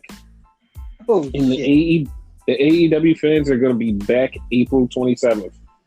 Now, here's the thing. They're back April 27th. The pay-per-view is that Saturday, so everybody is scuttling around. Well. Yes, there will be fans at All Out. Or, that is All Out. Yeah, it's All Out, their pay-per-view. This Saturday after next Saturday. So, yes, remember, there's 3 pay-per-views in the next coming week. This week is TakeOver / SummerSlam. Next week is Payback. And then the week after that is All Out. So, yeah, it's going to be jam-packed for the next couple of weeks. I have a lot of work to do for my fucking YouTube channel, and we got to work hard on this, too. Yeah. Here's the thing. And I heard somebody say this, and I actually tried to reach the internet and slap them because of this. So, okay. NXT is going to be preempted September 2nd. They're not going to be on Wednesday. They're going to be on Tuesday because of the NHL playoffs. Okay. And AEW will be on Wednesday that night as usual. Here's the thing. People just automatically jumped and said, oh, look at WWE trying to copy again. They actually had no control over this because they got kicked off without any control. And the thing is, like, this whole thing is so fucking weird because the NHL playoffs were never supposed to go to USA, but because of Corona and it's so much shit going on, they're going to have to bump games to the USA, which means they're bumping off NXT and putting it on Tuesday. Yeah, they definitely have no call on that. I mean, this is not a new thing. Like Raw, SmackDown, what have you, getting bumped off of shit. Like, do y'all not remember the Monday Night Wars and whatever, where fucking Raw would get bumped off for a dog show or something like that? Yes. But the thing that bothers me is, like, no matter how long NXT has always been on Wednesday, it's gonna feel so fucking horrible to be on another day. Because NXT was always on Wednesday because it was always on a network in Hulu, like on Wednesday, so nobody ever missed anything. Now it's just gonna be on Tuesday for 1 week. That's if the playoffs don't extend past that. All I'm gonna say, you're gonna have to remind me because I'm gonna be thrown off. I'm the one to bad memory. No, I'm definitely gonna remind you because it's definitely something I want to see and want to see how it's gonna do on a Tuesday. Yeah, it should be good. Mm-hmm. But yeah, did we cover everything so far? We've covered everything so far, sicko. My Corona. Yeah, you got it. But yeah, that's it so far. But I mean, only other thing we got to do is SmackDown. Oh yeah, that's right. Yes, on to SmackDown then. In the Thunderdome. Dun, dun, dun. Yeah.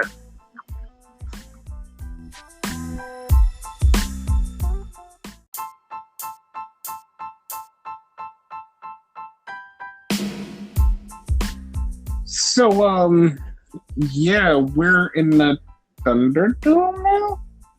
Wait. No. You're saying it. It's the Thunderdome. You have to say it with emphasis.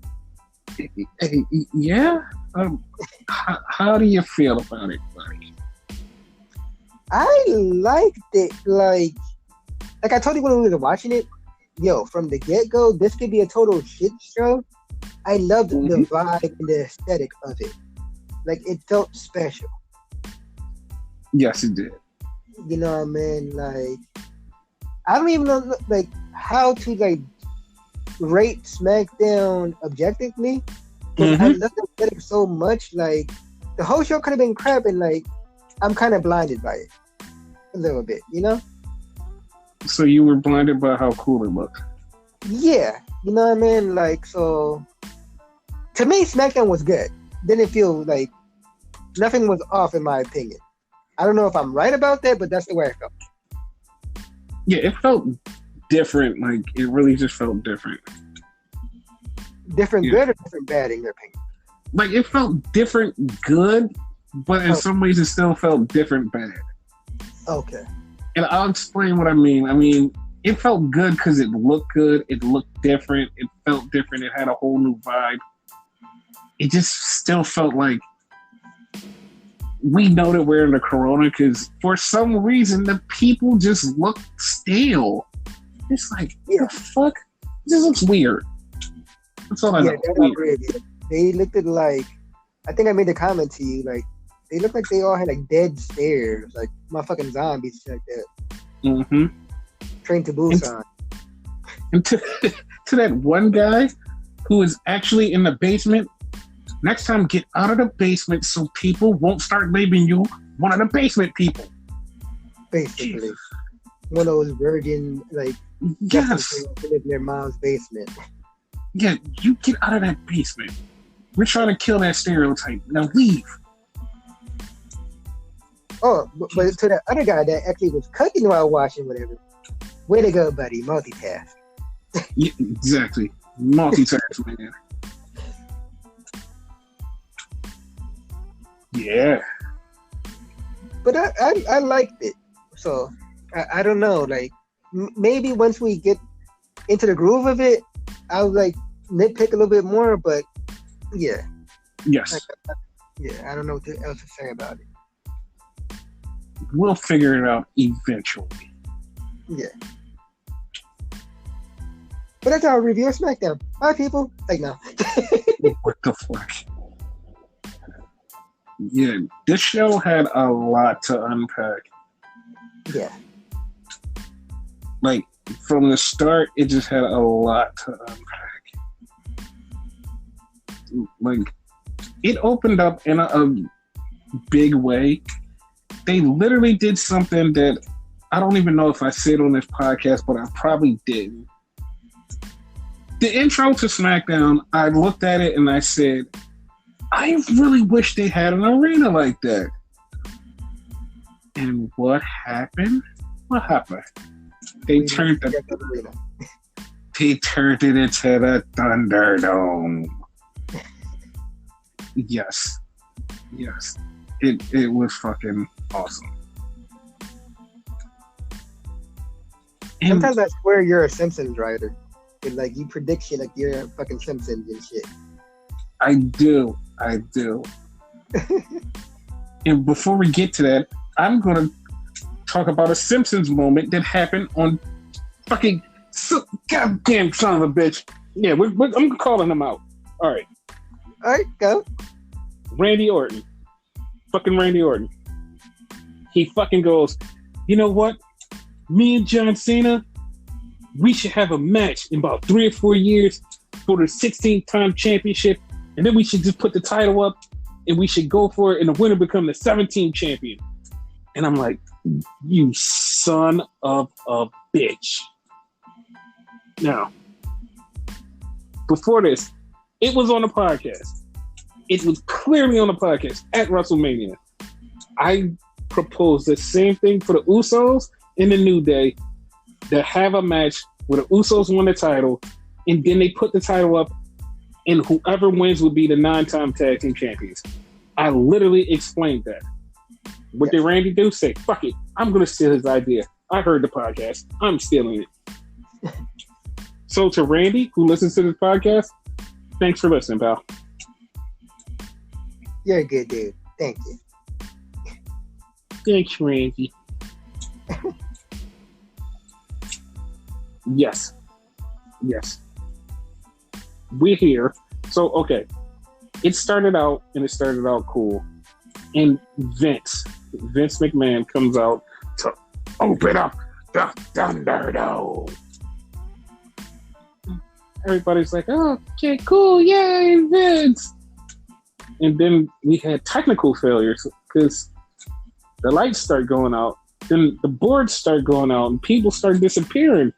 He's like, oh, shit. They didn't pay the electric bill, did they?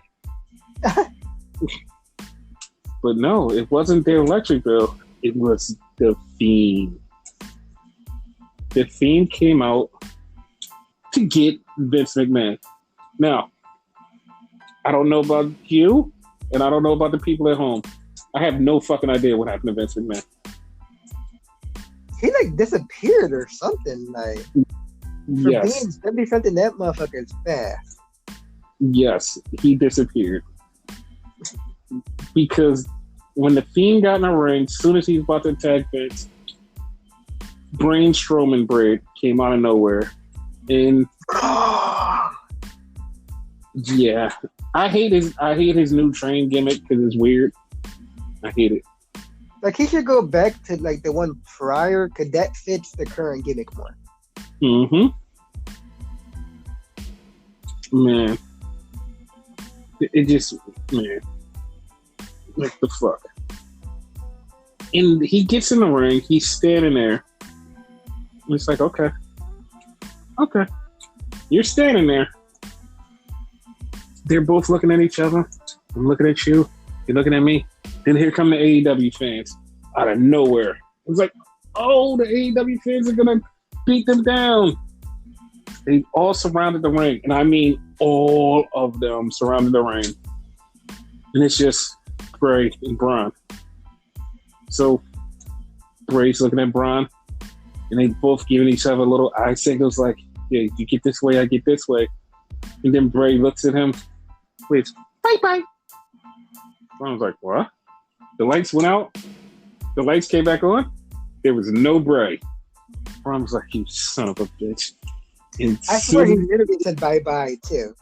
Yes, it did.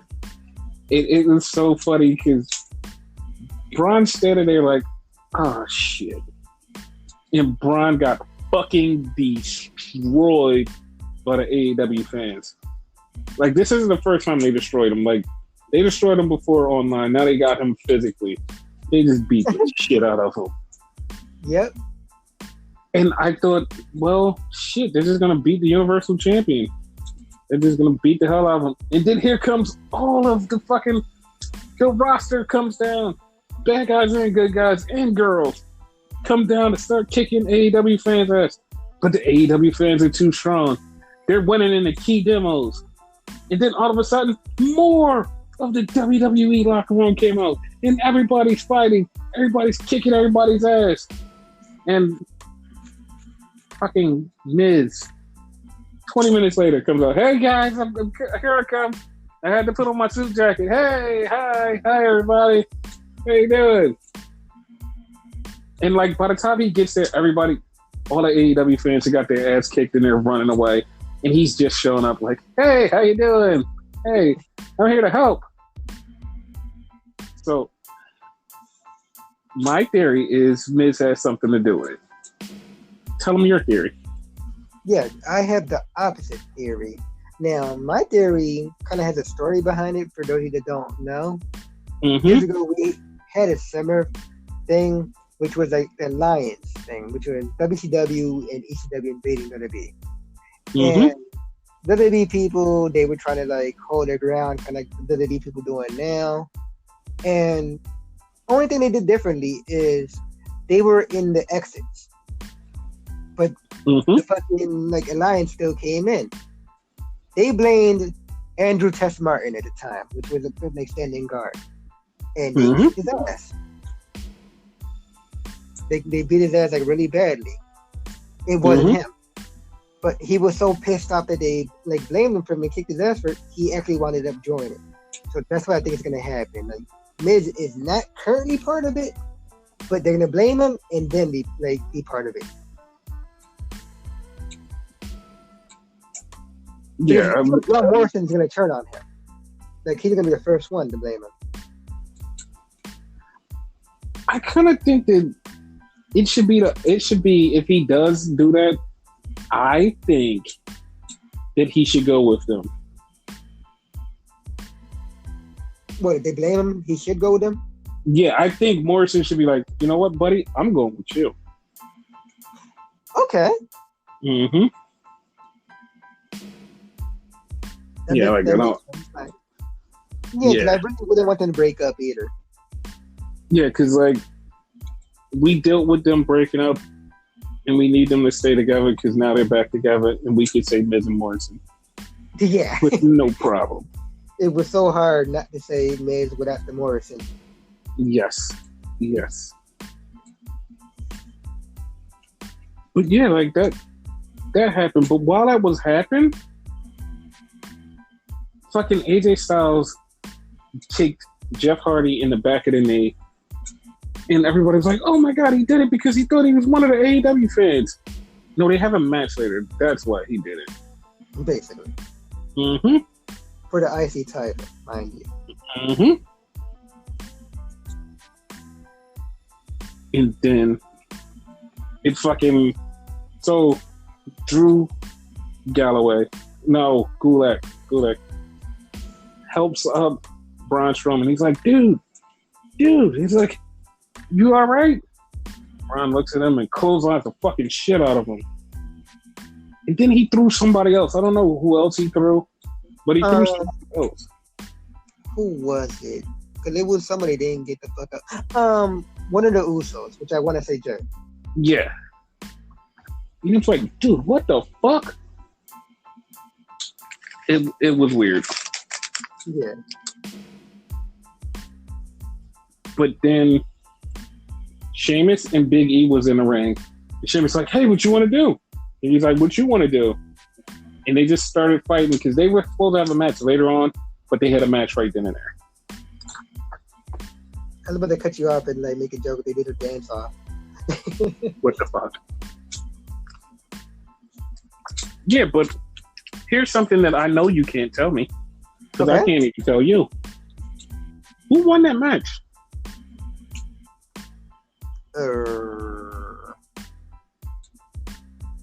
Moving on to the next match. Yeah, like however that match ended, it ended. There's no follow-up. That's all we know. It ended because then they went to the back and Cesaro and Nakamura attacked the Lucha House Dragons because they're having a tag team title match up next. Yes. So then they went to commercial. They came back and the Lucha House Dragons is fighting Switzamora and Kalisto is out there with them. Now, this match was good. And fucking Grand Metalik does a move. He does, like, if he would have hit this move, it would have been one of the fucking best moves of the whole entire world. He takes a running start.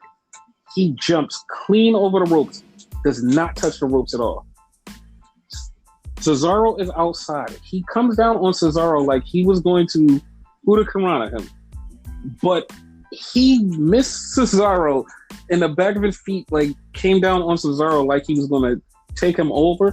Cesaro did the flip anyway, but Grand Metalik hit the floor hard. Like he went BAM! And Cesaro took the flip because he wanted to make it look good, but Grand Metalik basically almost killed himself. Now, I disagree with that in a sense, right? Okay. I blame Cesaro for that looking bad. Because you think he should have just stayed up? He should have stayed up and made it look like he powerbombed him. Okay. Like made it look like it was done on purpose, you know? Okay, that makes sense. By him flipping after like he clearly fucked up, like it makes it look worse. Like to me, it would have been as noticeable if he would have just like stood there, like, "Yeah, I got you, bitch." Basically. Yeah. But it was bad. So Lince Dorado's in the ring. He winds up getting beat up. And 1, 2, 3. Still tag team champion, Switzamora. So on the outside, Kalisto is trying to help out mentally, and he just gets mad all of a sudden and just takes off his fucking jacket and is like, no, man, this shit is fucking pissing me off. He gets in the ring and he starts pushing Lince Dorado. I was like, what the fuck, man? He didn't say what the fuck, but you can basically guess he's saying what the fuck. Yeah. And they just started going back and forth. And Metalik got in between them. It's like, hey, wait a minute, cool off. And Lince Dorado pushed Kalisto, and Kalisto went down. I'm like, The funny part, Kalisto actually did curse. He didn't say what the fuck, but he called him a pendejo, which, you know, loosely like translated, like that basically means you dumbass. Yes. So I'm down with the Lucha House Party being over. It's time for some separation between them. Like Kalisto needs to go solo, or as I call him, Kalisto, because he seemed like the bad guy in this shit. Hey, I would not put it past Lince Dorado to be a heel. But yeah, there's that too. Yeah. So let's see which one of our guys we picked to be a heel turns heel. Yeah. Out of three, I like Lance Dorado more, but like I don't know why. Like I see Kalisto being more of a heel. I like Kalisto more out of the three. That's funny. Like I like the guy that you picked, and you like the guy that I picked, but we're picking each other's guys. Like what the fuck? Right? That's how we are. Yep. So after that, they go to the back and they show Jeff Hardy getting his knee worked on, and Jeff Hardy's getting taped up. And then they cut to AJ Styles, who's in the back, and he's happy and excited because Jeff Hardy's fucked up, man. And then he sees Sasha and Bayley. He's like, "Hey, look, we got all the gold." And they just do the title thing where they all smack their titles together. Clink. I'm like, oh, that's kind of cool. FTR thing, because that's where they started that shit. Yes, it's the FTR thing. Yes. And then Sasha and Bayley came out, which I don't know if it was just a pyro or just the place, but they had such a cool fucking entrance. Mm-hmm. And they came out and they started getting interviewed by Corey, who you can tell that this is live because Corey botched.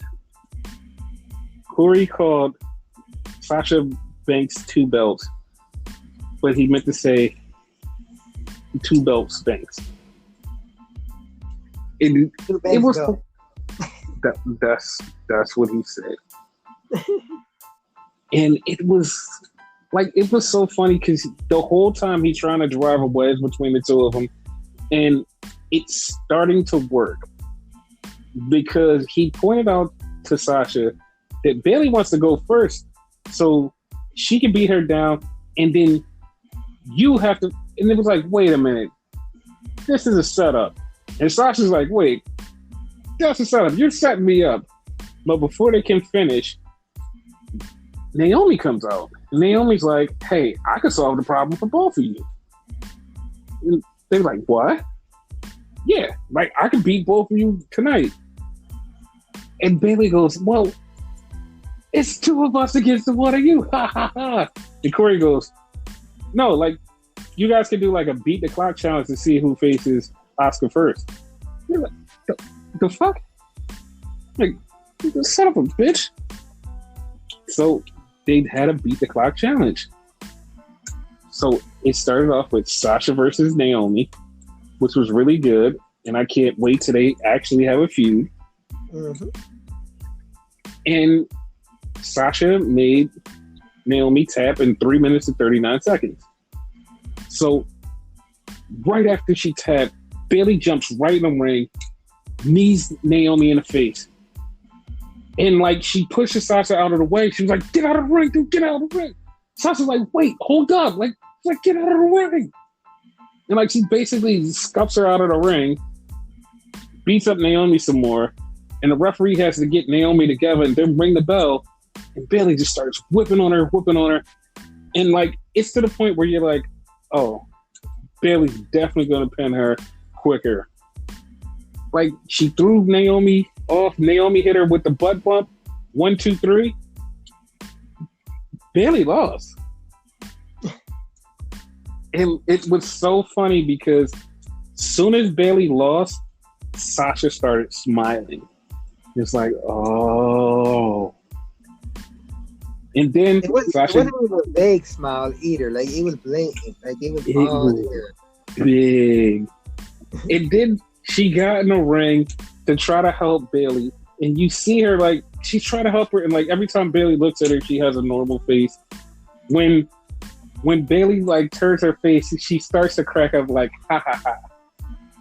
So it was funny.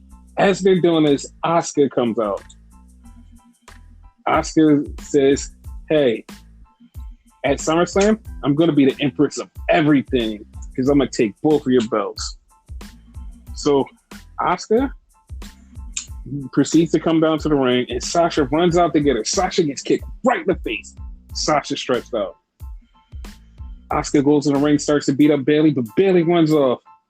And Bayley grabs both of Bayley's belts and runs right past Sasha. So you think like, oh, she's gonna come back. Bayley's all the way up at the top of the ramp, holding her belt. She's not giving 1-0 fuck about Sasha. It did. She realizes like, oh shit, you're still on the floor. And then she goes over to her. Minutes later, is like, get up. And so she's like, what the fuck happened? She's like, get up. Like, it's so much dissension between them now. It's funny because they have to get through this week because next week they have a tag team title match. So these 2 weeks are going to be crazy for them. Yep. And later on in the pod, we're going to give our predictions and our thoughts for the future. Yes. But then after that, we had Mandy Rose talk about, hey, this has been a crazy week for me. Sonya, I want to squash it. I don't want to have this match. Fuck it. So they cut to Dana and no, they cut to Sonya. And Sonya's like, yo, I'll just go out there and say everything I have to say. And Dana comes up to her and is like, dude, I know you had a bad week. Sonya just opens her hand, slaps the bullshit out of Dana. Like, that wasn't fake. Like, she slapped her hard as shit. Like, so freaking hard, dude. It was one of those, oh my God. Like, I didn't think that she could hit her as hard as she hit her, but she hit her super fucking hard.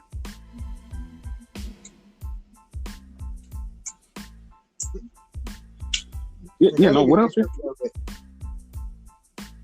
Yeah. And then we had the Intercontinental title match. In this Intercontinental title match, it was AJ Styles versus the Broken Jeff Hardy. Broken. Yeah. This was one of those matches. This match was so weird. Like, it was so weird because it was a couple spots where, like, you could tell Jeff Hardy was hurting or fake hurting because he jumped up on a rope to do a move and he just fell straight down. Like, it was like, dude, it was crazy. He's a pretty good seller, though. Like, in cases like that, though. Yeah, he really is. And then that, like, you can tell in the match that something was going to happen because for some reason it just felt like something was going to happen. And lo and behold, it happened. Jeff Hardy beat AJ Styles to become the new Intercontinental Champion. How do you feel about that? I mean, like, Jeff had it like a bunch of times, but I guess I'm okay with it. My thing, like, let's face it, the IC title and the US title really don't mean shit nowadays. Mm-hmm. So as long as they look cool and the person not a total jobber and we're not going to forget about it, like, I guess it's cool. Oh, yeah. Yeah. So after the match, Sonya Deville came out. So Sonya comes out, her music hits, and she's like, listen, Mandy, I know you want to squash this, but nah, that ain't how this thing is going to go down. She said, we're going to have a no disqualification match, and the loser leaves WWE. I was like, how the fuck did it get this bad? Like, it just, loser leaves WWE? Like, Jesus, like how did it get this bad to just, somebody's got to go? I mean, you brought up a point. Can we get into that? Because there's some real life implications in this shit. No, we'll get into that when we get into our predictions, because it ties into the predictions. Yeah. Okay. Yeah. But I'm saying, like, that would be the reason. Yeah, no, that would be the reason. Yeah. So then we had the Firefly Funhouse, and it's Bray fucking around with Braun, talking about love, and how love can kill things. And he did the puppets and had the puppets play Alexa and Braun, and he started to kiss. And then all of a sudden, this was funny to me. Bray starts smelling, and he's like, I smell something. As soon as he said that, he got attacked by Braun. And Braun just beat the shit out of him, knocked him down, and drug him out. Then it cuts to fucking backstage. Braun picks him up and throws him off this little ledge. I don't care what anybody says, it was a little ledge. Little. They tried to make it seem big. Mm-hmm. Right. Man, it was so little. And then, like, he went down and it was like he got through from, like, fucking, I don't know, fucking blah, blah, blah. But it just was so small. It's like, dude.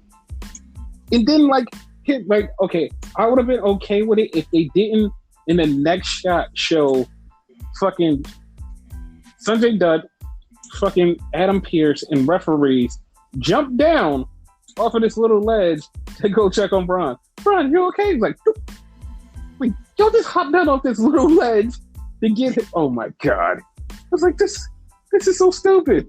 So stupid.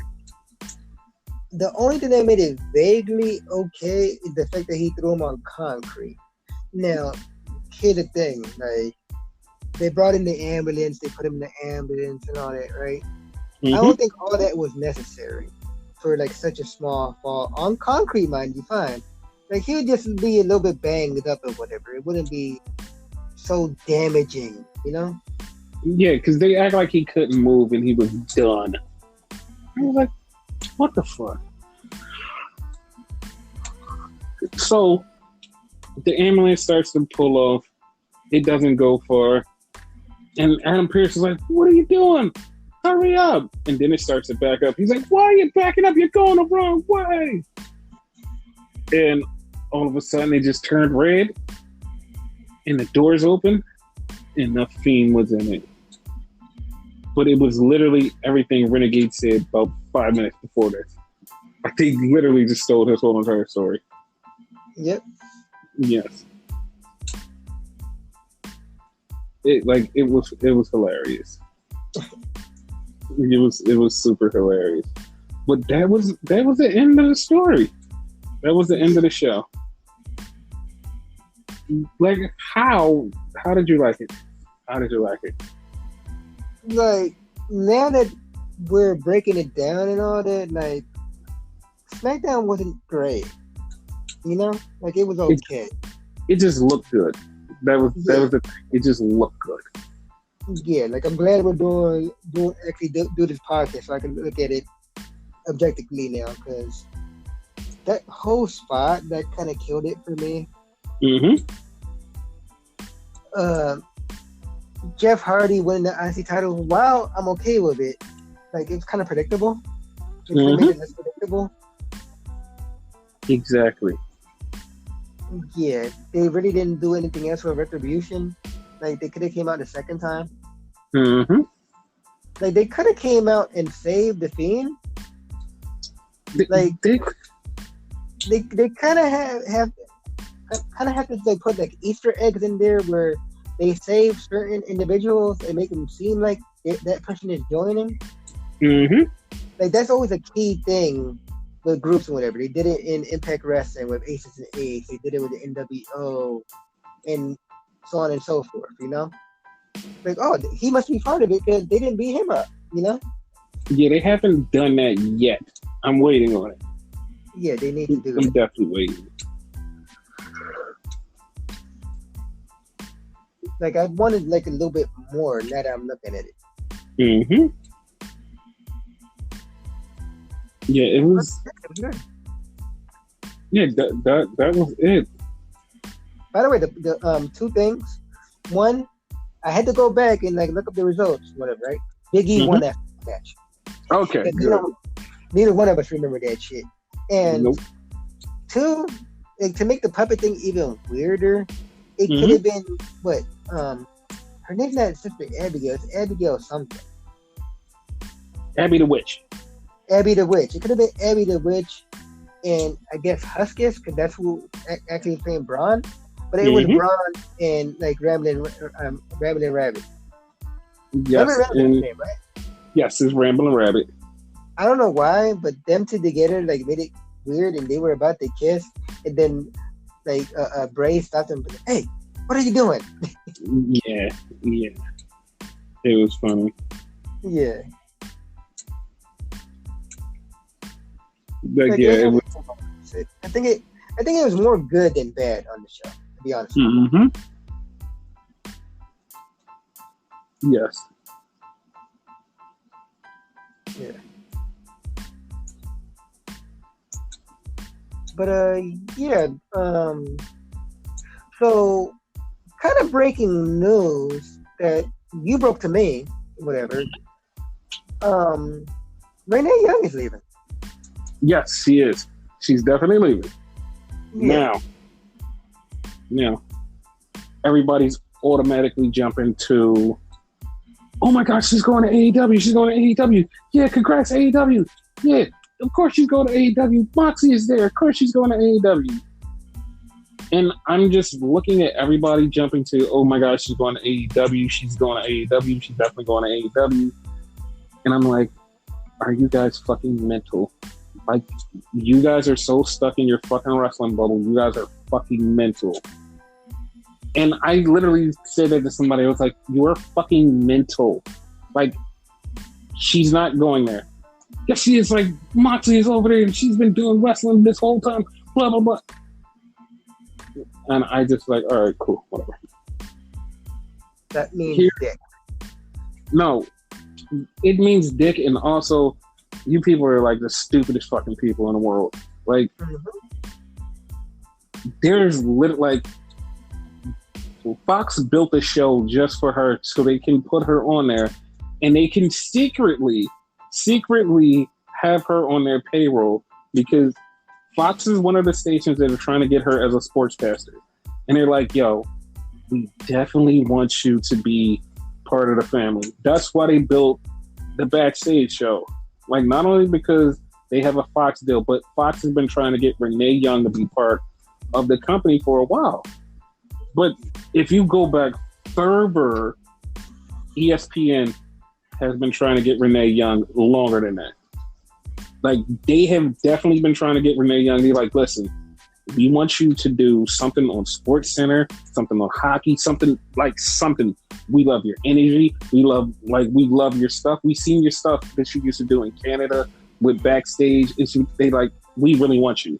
They have tried to poach her from WWE 3 times her whole entire career. And they still tried to poach her right before she left. I was like, yo, we still want you. We got a job. Now, and I know people are like, well, Charlie is doing something with ESPN. Yeah, because they came after Charlie too, but they still want Renee.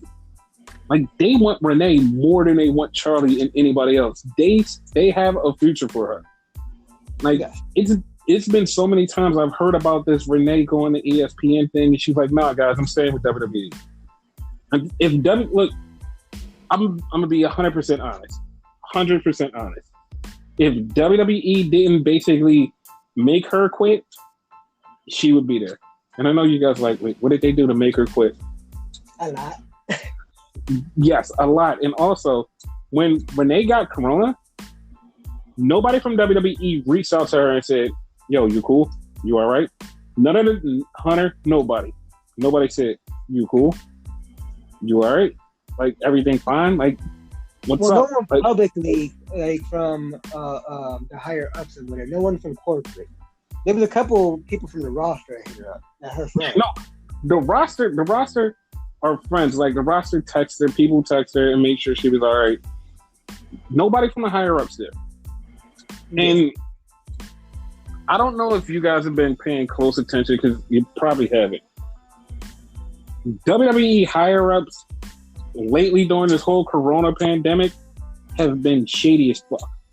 Like, it's been a lot of things that they've been doing that a year ago you would be like, yo, like this is unusual. Because a year ago, if something like this would have happened, they would have been like, hey, you okay? You sure? Like, you need anything?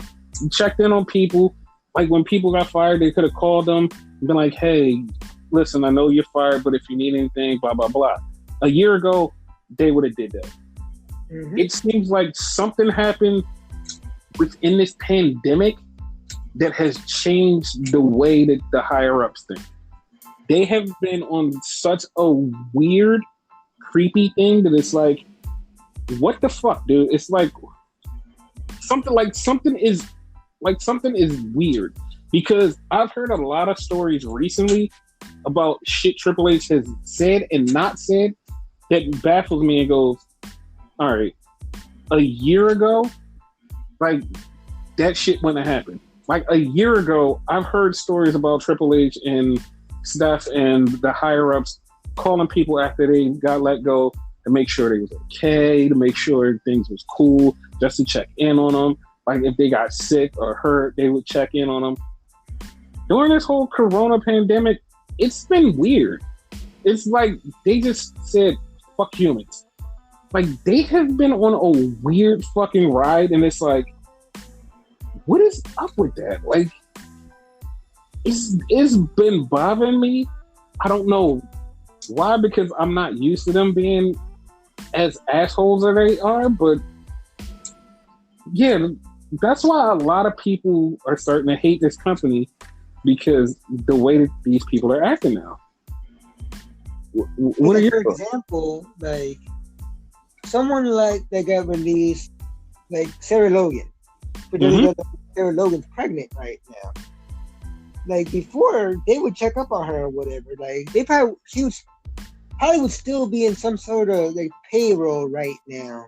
They would work out something where they pay her until like she gets her feet off the ground or whatever.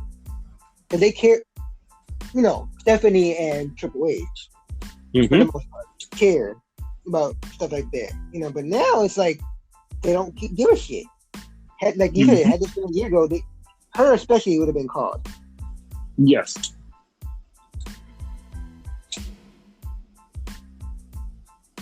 Yeah. Like, and that just, like I said, that's starting to bother me, because it's like, what the hell, man? It's like a lot of people, like corporate people, like companies and whatever. This whole pandemic, they're losing like their humanity, Yeah, and this is the one time I'm gonna like give props to somebody. Like, even though I have personal beef with this guy, like Tony Khan, like he's actually a nice fellow. He actually will check in on people even though they got fired. Yeah. And I know people are like, oh, your beef with him is over AEW. No, my beef with him is over American football. My beef with him is he owns the Jacksonville Jaguars and I'm a Tampa Bay Bucks fan. So we have beef. So that's why I have personal beef with him. Me and him have personal beef. As far as wrestling beef, we don't have any beef. Personal beef, we have beef. That's it. Go Bucks. Yeah, because the whole thing is not like us versus AEW per se, because the company itself is good. It's the fan. Toxic things. Yeah. Yes. So yeah, I'm going to be happy to see Renee show up on ESPN. If she doesn't show up on ESPN, she shows up on Fox. I'm not like, if she shows up on AEW, I'm gonna be like, oh, okay, that was like the last resort that you could have pulled. And it, like I said, it's nothing against AEW, but you have these two major sports companies looking for you and they want you badly, and they have way more money than the AEW. I'm going with the money, and plus she can have fun. She likes covering sports. Like, she's a true hockey fan.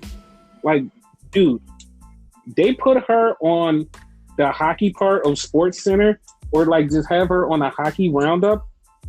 Do you know how many people are just going to tune in just for her takes on hockey? Like they're going to be like, oh shit, like she's really good. She knows her shit, and she's like really enthusiastic about the sport. Like, Yeah, it would be good. Like, come on, like I have nothing against AEW, but come on, like ESPN or Fox would be the best move for her. Fuck that. But now also looking at the other way around, like corporately and like money wise and whatever, like AEW really wouldn't need her. Like it's kind of a waste of money because they have so many backstage personalities that do interviews or whatever. Because that's where they would put her, doing interviews or commentary, whatever. They have enough of that, so they really don't need her. You know? Or they can have her host AEW shows. Like they can have other shows because they have a kind of a backstage show that they do on YouTube with Tony Schiavone. Like they can have her do that. Also, they can have her do the hype up for the AEW pay-per-view shows that they do, and like they can have her do sit-down interviews with people and stuff like that. I mean, like. I can see her going there just to stick it to WWE and be like, see, fuck you guys. Look, I don't need you. But at the same time, I would rather her go to ESPN to talk about football and to see her get super excited about sports and like have everybody go, oh shit, she's really still on the show. Like she's one of those people that when you see her like talk about sports and the way she talks, you'd be like, yo, I'm enthusiastic about that. Yeah, like I would rather her to do that. Yeah, I 100% agree with you. Now, I do see the possibility. It's the lesser of all of them. I do see her going to AEW, but it's not for the reason everybody's thinking. Oh, because John is there. No, it has nothing to do with that. Like, it just would be because she merely loves wrestling. You know? Yeah. And like, second best thing would be like, as far as money, would be AEW. You know? That would be the only reason that she would go. John Moxley would have nothing to do with it, absolutely nothing. Because, example, we have fucking Britt Baker and Adam Cole on rival companies, thriving on both companies, and their relationship is just fine. You don't need to follow your significant other to the other company. Exactly. So that whole argument that, oh, she's going because John's there, that has nothing to do with it. He may go, but John is not a fact. Yeah, it'll simply be because she likes wrestling. Yeah. But like I said, I would rather her follow her heart and go with the people who's been trying to pay you a lot of money for a long time. I mean, follow her heart or follow the money? Because I think her heart is in wrestling. I may be wrong about her heart. Yeah, no. Because she was on somebody's podcast. I don't remember exactly who it was. And she had a 20-minute conversation about a hockey team that plays in Vegas, and how she was like, yo, I can't wait to go to the games again. It's my favorite thing. And I've been trying to get John to go to these games.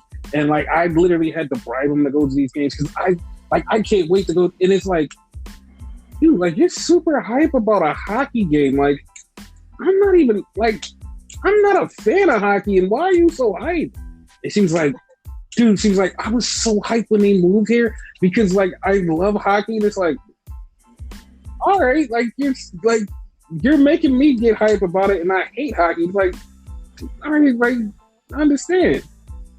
Okay, so, I see it now. Like, because if you could get someone that's hype about something, get somebody hype about something that they're not into in particular, that shows their passion. So, like, I agree with you now. Like, go do hockey. Yeah, because like you do not like hockey, so yeah. Because when she did that, I was like, yo, I don't even like hockey, but I like your passion, so I like hockey right now. Yeah. But yeah, I'm all for her to go do something sports related. Yeah. Like if MTV was around, I think she would get a job on MTV because she also likes music. Oh hell yeah, hell yeah.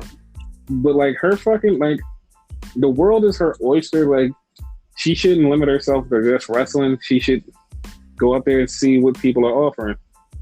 And trust me, like things are gonna open back up. So she's going to have a fucking job. Yeah, like I didn't even like try to like put her in like a small category like that. Just like I thought like she probably loved wrestling more than anything. Apparently she loves hockey more than anything. So yeah, she loves hockey. This is a spoiler alert, and don't call me racist, anybody. She's Canadian, and you know that they love hockey. I was thinking that the whole time, but I just didn't want to say it out loud. No, I'm saying it for both of us. She's a Canadian. She loves hockey. Or as Shawn Michaels would say, the bad Shawn Michaels from DX, she's a mother Canucker. Yes.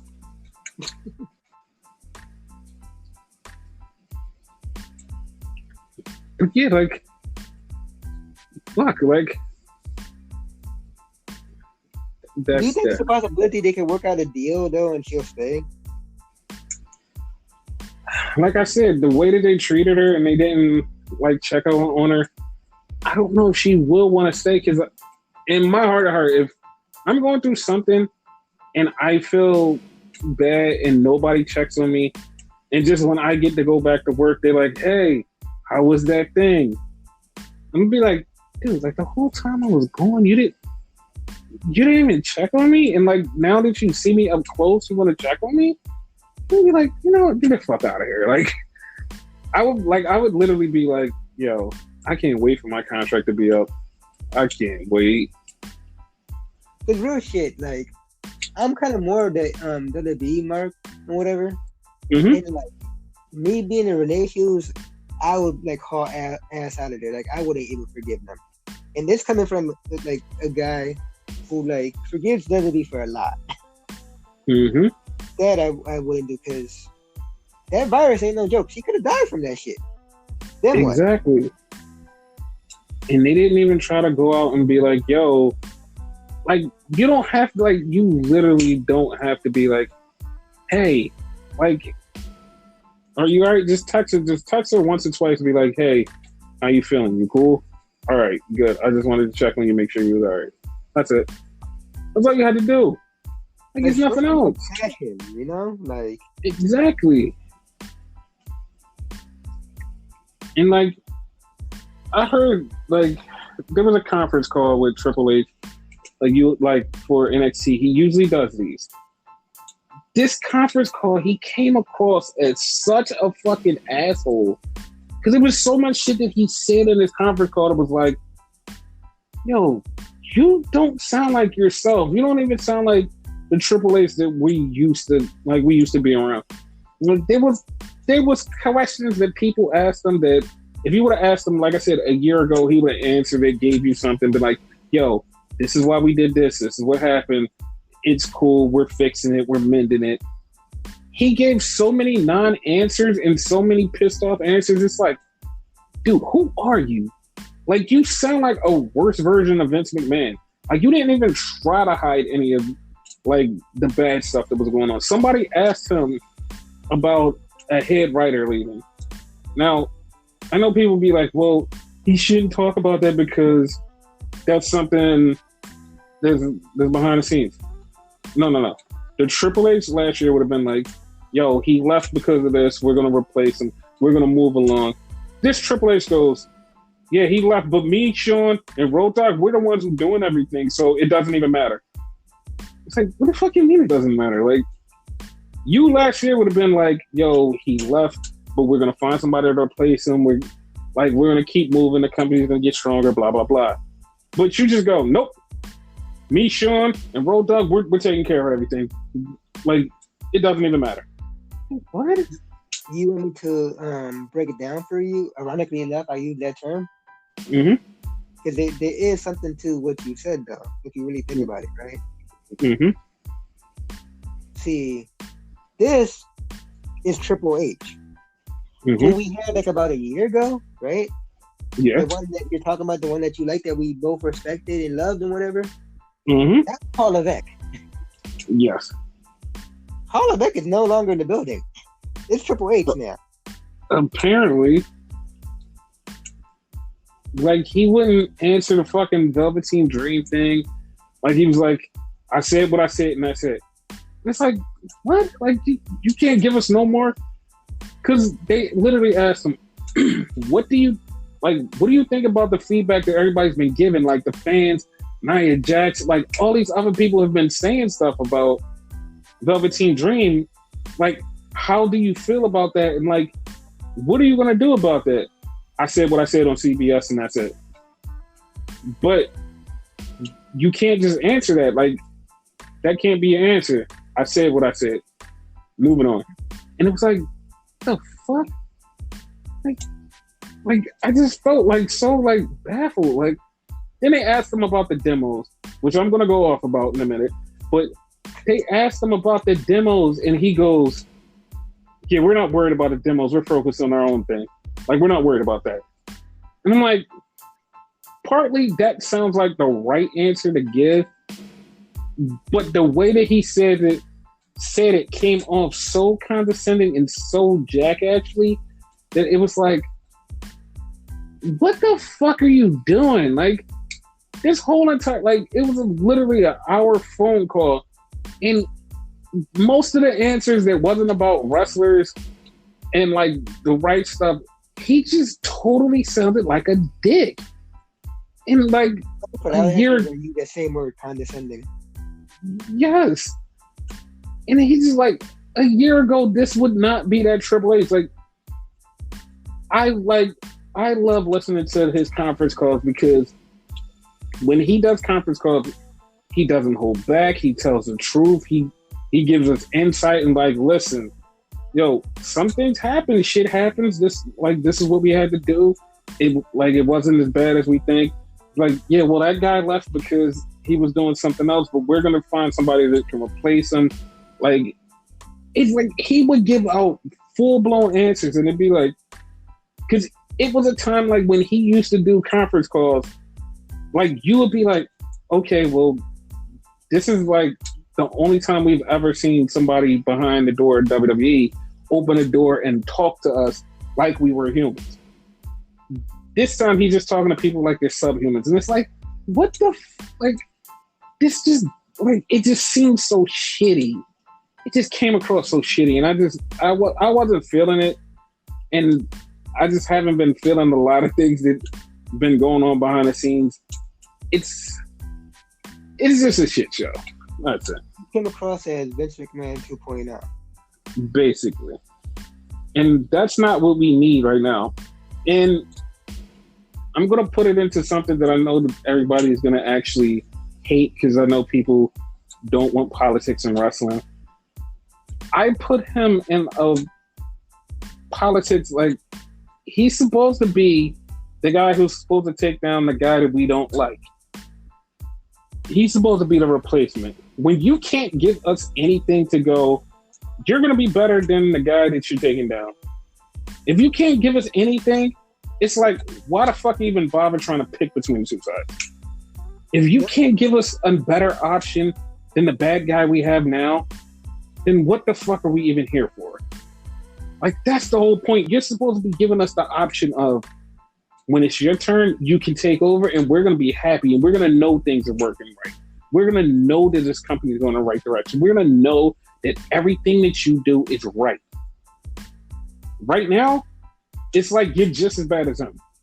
It's like you're just a lower level of him, and it's like, this isn't what we want. And it makes you turn around and look at Tony Khan like a fucking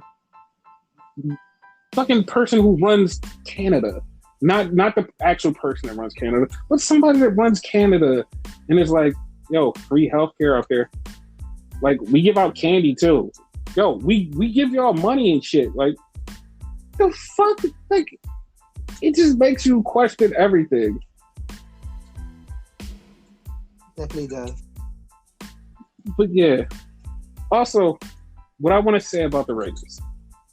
So NXT had did some numbers, and they was unopposed.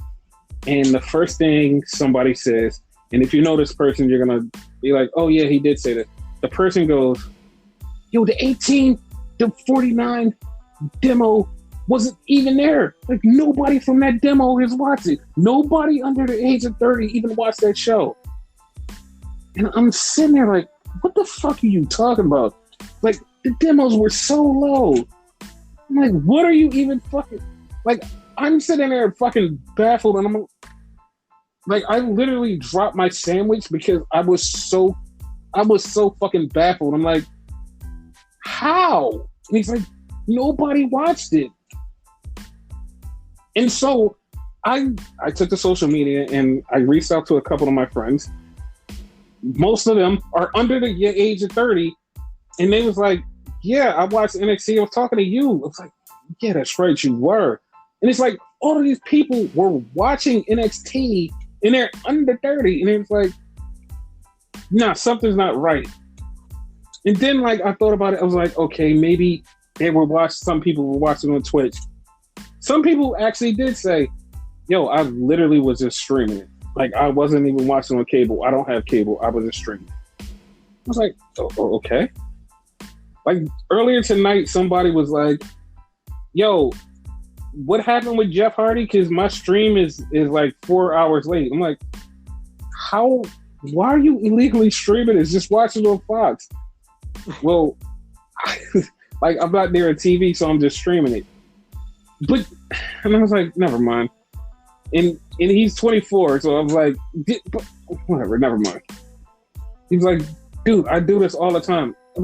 I just like my mouth was just agape because it's like, people don't know that they're actually hurting the ratings by not officially watching stuff. Exactly. And that's why. Like, literally, I can say, honestly, my viewership does say over 50, and I'm not over 50 because the person in my house that used to live here was over 50, and she was on the census, and she was the person that would get on a Nielsen box, and it would track that she's watching wrestling, and she's over 50. Still to this day, it still says over 50 in his household. I am not over 50. I'm not even 40. But I understand why some of the numbers skew older, because people that's under 50 are watching in homes that are over 50, and that's why the over 50 demo looks like it's fucking winning, when it's just regular people who are fucking watching it in a house with somebody over 50.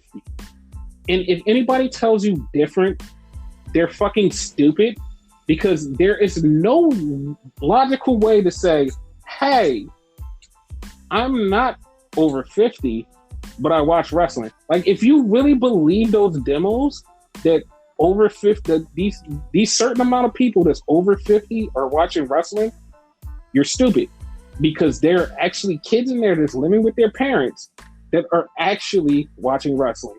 And I don't mean little kids. I mean kids in their 30s, 20s, because they moved back home because shit is bad, and they're living with their parents who own the house and watching wrestling in the house that's over 50. But whatever. You guys want to claim that the demos are what the demos are and they need to be changed. If you really break down and analyze it, the demos are actually younger than what they're skewing. But then, like, the demos were for NXT, wasn't it? Not? Yeah, the demos that I'm talking about is for NXT, and I kind of skewed over into Monday Night Raw, SmackDown demos. I'm sorry. Yeah. Okay, so now that's clear, exactly NXT, right? Here's the thing that particular person forgot, though, right? Mm-hmm. We had the most, like, popular NXT fan ever. Everybody knows, off of fucking Twitter and whatever, we nicknamed her Bailey's daughter for a while, right? Mm-hmm. Being Izzy Mania, whatever you're gonna call her, right? Yes. This child's not even fucking 20 yet. What is she, like Yes. 14, 15? Mm-hmm. And like, so you mean to tell me like she doesn't count as a under 30? And she's one of the most popular like NXT fans. She doesn't count. I'm going to tell you why she doesn't count. Okay. I'm going to tell you exactly why she doesn't count. Okay. Because she doesn't appear on the bills. She doesn't appear financially anywhere. She doesn't appear anywhere. Like literally, if her parents take the census and she's not on there, she doesn't appear. She's a ghost. Her parents are both over 40. So it's kind of like the same case that you just explained with you, where like Yes. you appear under a demographic like over 50. Yes. Okay. Because like people don't understand, these demographics do not, like, they don't reflect actually what's going on. Like, I know so many people that live with their parents because they're either in transition from college or they're trying to get a job. Like, they're living with their parents because they're doing something else and they're trying to save up money. And their parents are older and they're just in their house watching wrestling. Like, it's not that big a deal. Like, I have a female friend that she just came back from college and she's back with her parents and she's there for a while. I don't know how long she's going to be there. I hope not long, but she's with her parents and she watches wrestling. And it's like, she's definitely not 50. Like, she's 30, but like, she's not 50. So I don't know what to tell you people. Don't know what to tell you. I mean, me personally, I don't know anything about all that stuff and whatever. Like, nor do I care. But I think demos are the like least thing to care about. It's more like how many people are watching. No. Mind you, I don't care about that, but I would think that's more important than the actual demos. I'm going to tell you why the demos matter, and I'm going to tell you what the outcome of this whole entire thing is. Okay. Demos matter because channels and companies are looking to sell to people between the ages of 18 and 30 and like the younger demographic. They're trying to sell their product to younger people. AEW has a totally younger fan base. According to metrics, they have a totally young fan base. So I can see them getting a bigger deal on a bigger channel eventually. Like I've said that before, like they could wind up on Fox. Now I'm just going to put this out there because this was the most hilarious thing ever. I'm going to say the whole entire story. Meltzer got on Twitter and was like, yo, the younger kids can tell everybody from AEW. They can't even tell you who the WWE champion is. Bitch, I can't tell you who the WWE champion is. Sorry. But he was like, yeah. He was like, they know everybody from AEW. He was like, what? He was like, AEW is so popular with the younger kids, the younger demographic. That's why they're over. It was literally an esports battle, a Street Fighter battle. And if you know anything about esports, they skew from 30 down. They don't skew anything up, 30 down. Esports is very popular, and it's a video game thing, if you don't know what esports is. Somebody is playing against Kenny Omega in a Street Fighter tournament. The guy is talking to him, and he's like, dude, he's like, you're a WWE superstar. He's like, you're trying to kick my ass. He's like, you're not even that good. And Kenny was like, yeah, but I'm not a WWE superstar. I'm an AEW superstar. What? Wait, what's AEW? That's the company. That's the wrestling company that I've worked for. That's on TNT. Wait, so you're not in WWE? Oh, and Duke literally just says, "Oh," like he was so baffled because he didn't know what AEW was. He was just like, "Oh," and you're telling me that this is like AEW is so popular that everybody knows who's Kenny Omega and they know who Kenny Omega is from the sports world. And every time, that whole take pissed me off when that person said that? Like, I didn't hear who you said it or whatever. No, I remember when he first told me.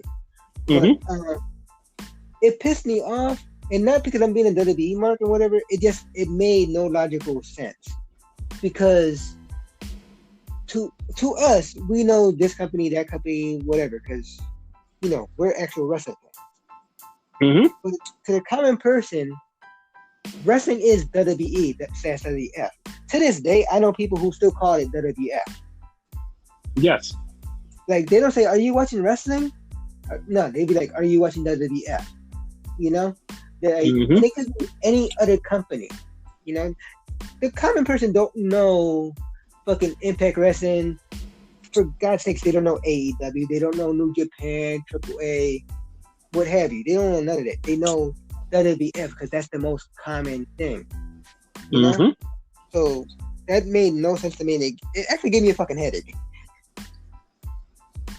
Yeah, that's why I don't understand I just don't understand the fucking logic in everybody bashing WWE.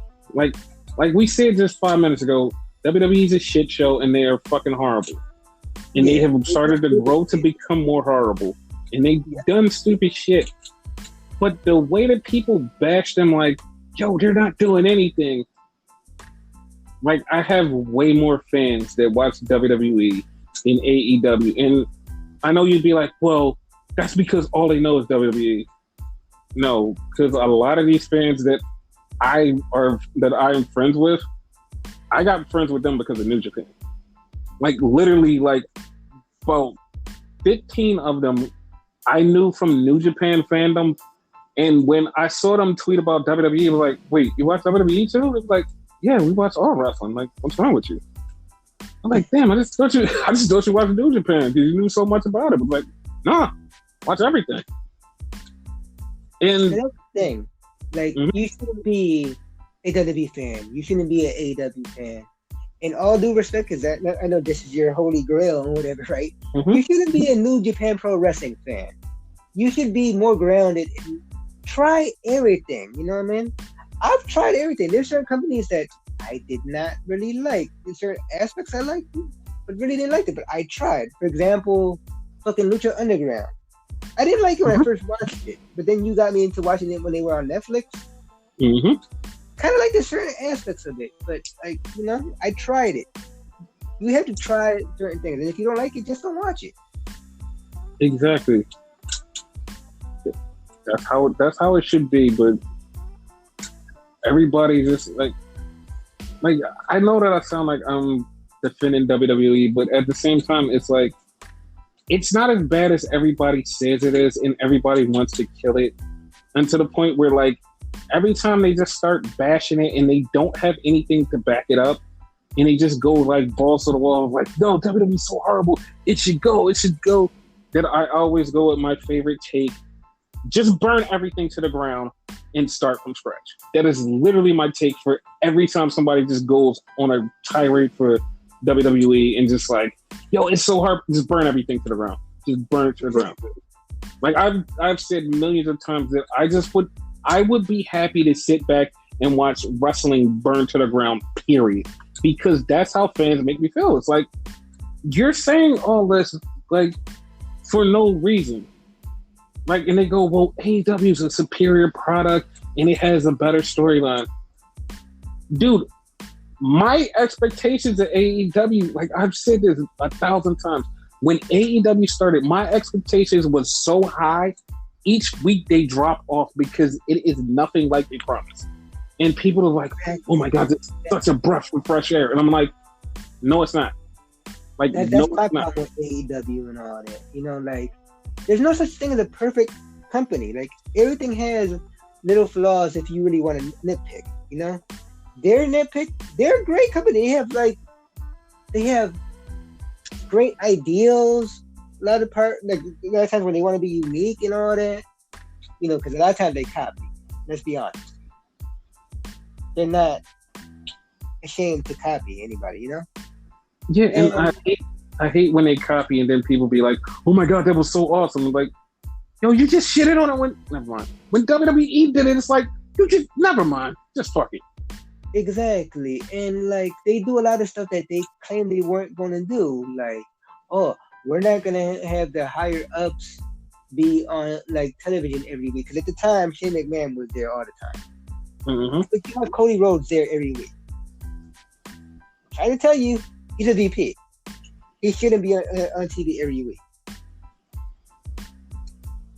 It just makes me mad. Like how everybody thinks, oh, this is the holy grail. This is the greatest thing in wrestling. And it's like, dude, what the fuck are you talking about? Like, it's literally a slash version of WWE. And it's like, it's just WWE with a little bit better wrestling. And the funny part about it that fucking takes me out every week is the fucking journalists that everybody looks up to, like the AEW journalist that makes everybody happy when they talk about AEW. They literally every fucking Wednesday go, yo, AEW had such a great show, but NXT had the better wrestling. Like the better in-ring wrestling, NXT had, but fucking AEW was a great show. And it's just like, what? No, like the best wrestling on Wednesday night was on NXT, but AEW just had a all-around better show.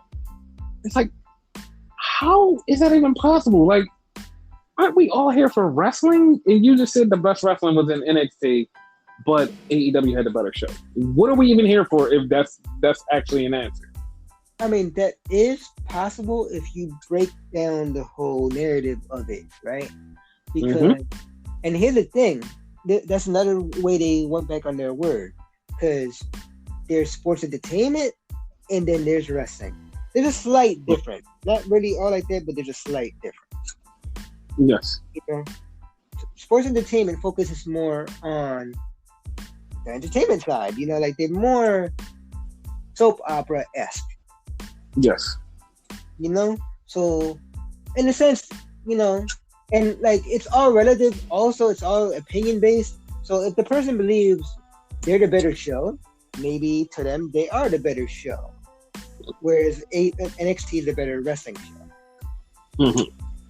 You know, so in that sense, like I get it, but like that's not what they promised. They promised to be the better wrestling show.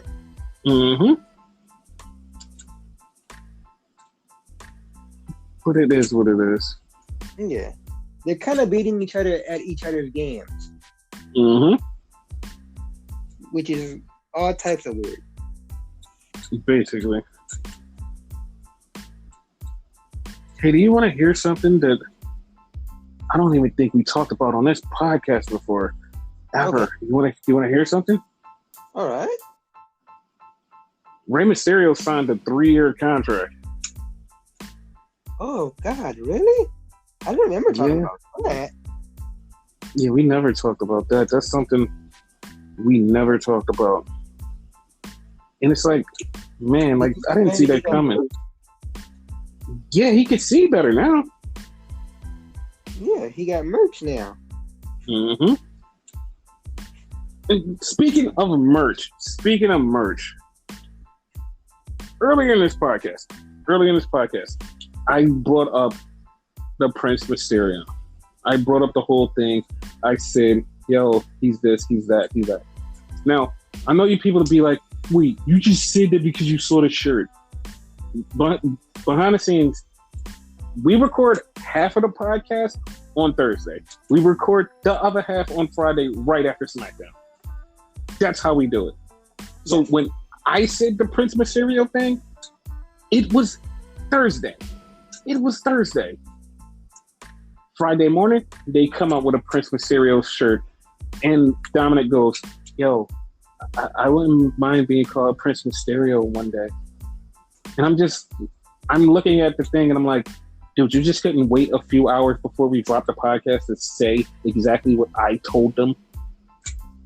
Like, you know what? Not even out yet. Because, okay, we record part of it on Thursday, the other part on Friday. And 9 times out of 10, it goes up on Saturday. Mm-hmm. So, like, yeah, these motherfuckers couldn't wait. Like, what the fuck? Yeah, like they're fucking breaking shit for us. Fucking asshole. But yeah, no. Asshole.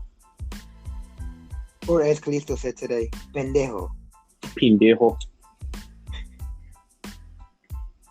So let's talk about Talking Smack is back without Renee Young. Yeah, I'm not feeling it. Yeah, I'm not feeling it. It's Xavier Woods and Caleb Braxton that's going to be hosting it. I'm not feeling it. Yeah, I'm done. I'm a fan of Xavier. It's just like, like it's kind of like when you remake a classic movie. 9 out of 10, that movie's gonna suck. Yes. Like, I'm gonna watch the first episode, but that's it. Like, I probably won't watch another episode. Like, we'll see. They're willing to give shit a try. Like, look at Raw Talk. We gave that first episode a try. It was a shit show, and we're gone. Basically. So, everybody has been talking about the controversy that NXT will not be in the Thunderdome. NXT has been saying since God knows when the fuck ever, guys. It's not fucking leaving Full Sail anytime soon. Like the fuck? Like the fuck? Why do people keep saying that, dude? Why? I don't know. That would be like the one thing Triple H is doing right now. Mm-hmm. You know, because it's more comfortable for them there. You know, like they're not in some type of danger zone. Yes.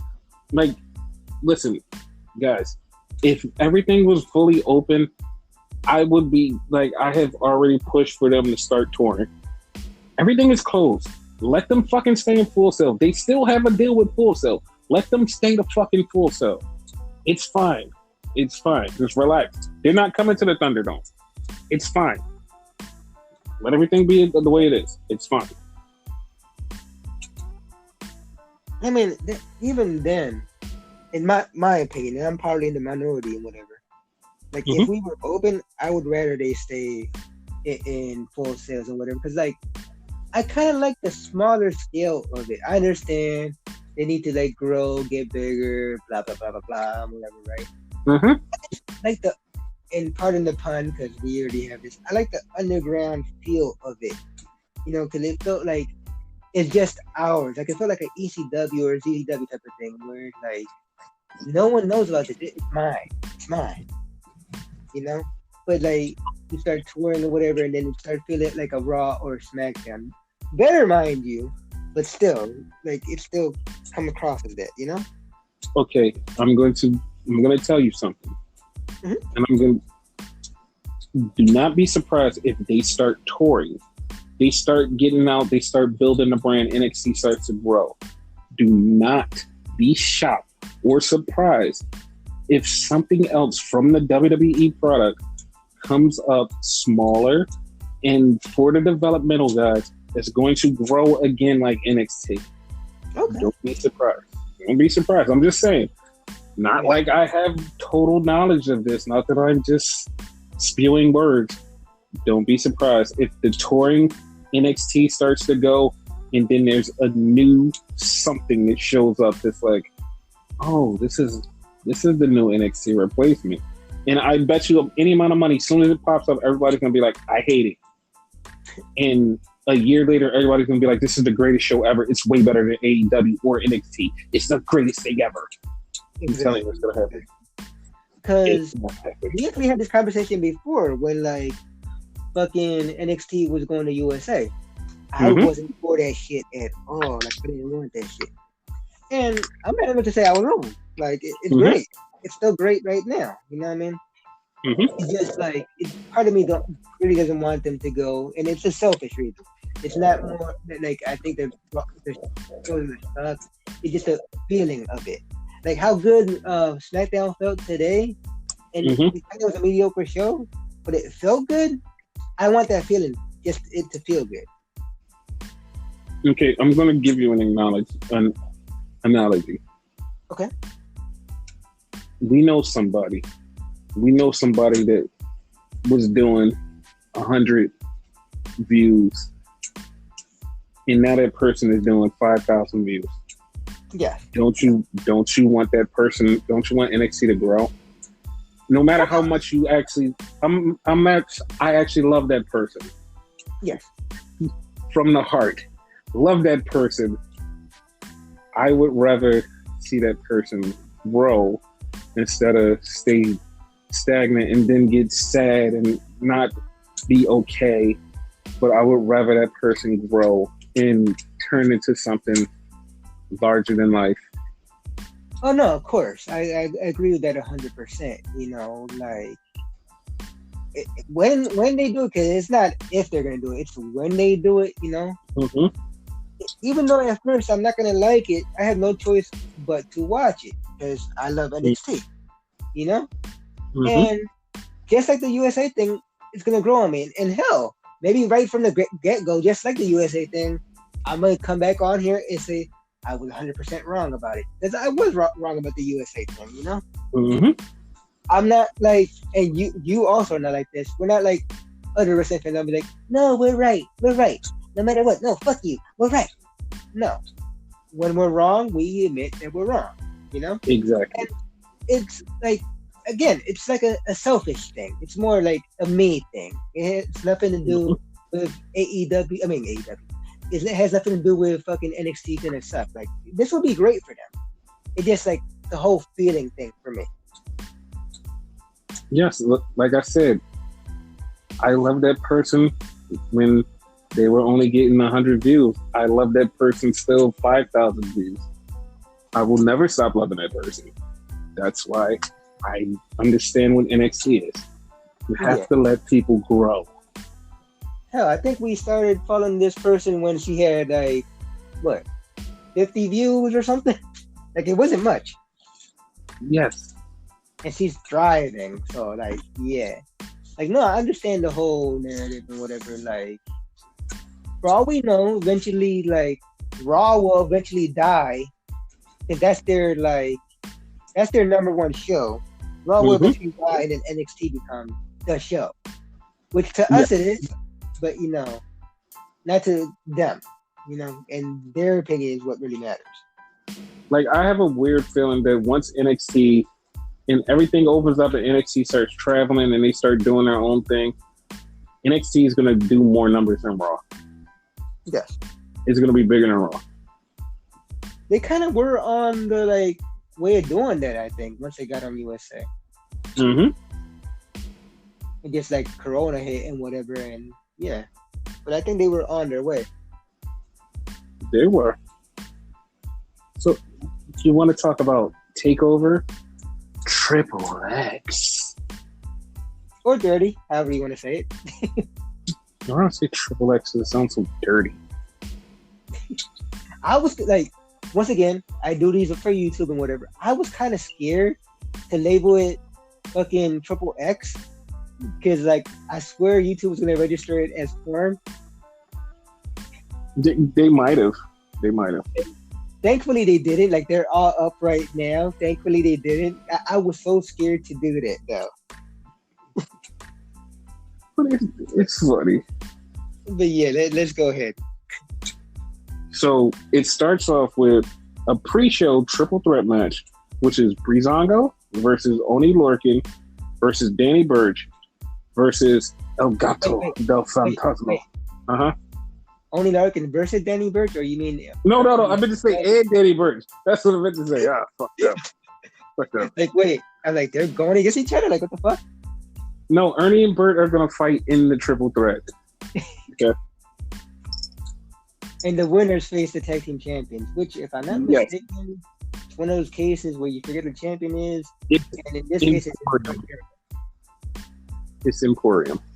Yeah. Here's my thought process. Mm-hmm. I swear there's going to be a fourth team in there. I don't know who it's going to be. I swear it's going to be a fourth team. Okay. I didn't think about that, but it makes sense. Because, like, that's going to be my whole thing. I want things even. So, if there is no fourth team, The team that I'm going with is Ernie and Bert. Okay. How Again, about you? I agree with you that that's going to happen because Mhm. this is going to be the best NXT ever until the next one. Yes. Because this is like the big one. This is like their anniversary show. Mm-hmm. So someone else has to show up. Like I think, don't be surprised if that happens in every single match. Yes. So like, if someone else doesn't show up in this match, my vote goes to Legado de Fantasma. So I differ on that. Because I believe all three of them are going to be like champions or whatever. And basically, it's going to be like 205 Live's version of like Undisputed Era. Undisputed Era, yeah. Yeah. I'm okay with that. So the next match is Finn Balor versus Timothy Thatcher. What do you think? What are you thinking here? I hate to say it because I love Finn, but Finn's taking the fall. I was thinking the same thing. So yeah, we got Timothy Thatcher on that one. So in the ladder match for the new North American champion, Bronson Reed, Damian Priest, Cameron Grimes, Johnny Gargano, and the Team Dream. Who do you think is going to win? Just like you mentioned earlier, like this is like it's a big show. No, not that one. So I think like we're gonna have a sixth person in this. Mm-hmm. If we don't, or if we do, that person is winning. But if we don't, my vote will be for Damian Priest. Okay, my vote would be for Bronson Reed. Okay. What do you think about this sixth person being on it, though? Do you think that? No, I'm pretty sure. Like, I think I said that earlier that I think this sixth person is going to be in this. Like, I really want a sixth person in this. Oh, okay. Then we have Pat McAfee versus Adam Cole. Baby. Who do you think is going to win? I know it's probably obvious, but like, who do you think is going to win? Yeah, I think Baby's gonna cry at the end of this fucking match, and McAfee's gonna win. Yes, I think Pat is definitely winning. Cause like, watch this guy in the ring, like he's gonna shine. This might actually be the show stealer. Mm-hmm. The next match for the women's title. Dakota Kai with Raquel Gonzalez versus Io Shirai. I wish Dakota would win, but I think Io is gonna win. Like, I wouldn't be surprised if Dakota win, but I'm picking Io to win. Yeah, because like I feel like Dakota should win because they're kind of pushing them as the female. Two dudes with attitudes, which is Shawn Michaels, Big Daddy Cool, Diesel, you know? They're kind of pushing them as that narrative, so just because of that, she should win. But yes. They probably won't do that. And then we have the last but not least match, Killer Cross versus Keith Lee. Carrying Cross. God damn it. Okay. I'm going to go up in the game because you know he's not actually in the game. Like I literally had to like download like a Killer Cross and I forgot to change the name. So for those of you that watch my videos, yeah, it says Killer Cross. So who do you think is going to win? I think just because the way they marketing this shit and whatever, the whole TikTok and that song and like all the packages, like that one like from a few weeks ago when they brought like the end is near.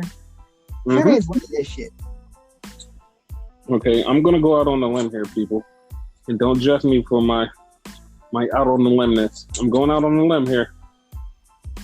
I hope both teams have fun. That's my answer. That's my answer. I hope both teams have fun. Now, here's another thing, though, right? Mm-hmm. Scarlett's going to be in Kyrion's corner. Yeah. Not 100% sure Mia Yim is going to be in Keith Lee's corner. I don't think he will. Yeah. So, because of that, and, like, apparently she has magic now or whatever. Mm-hmm. So, Keith might, like, lose in a wonky way, too. So, they still keep him strong. Mm-hmm. Because what I actually think is going to happen, and hear me out, right? Mm-hmm. Keith Lee is going to wind up being the Sami Zayn of NXT.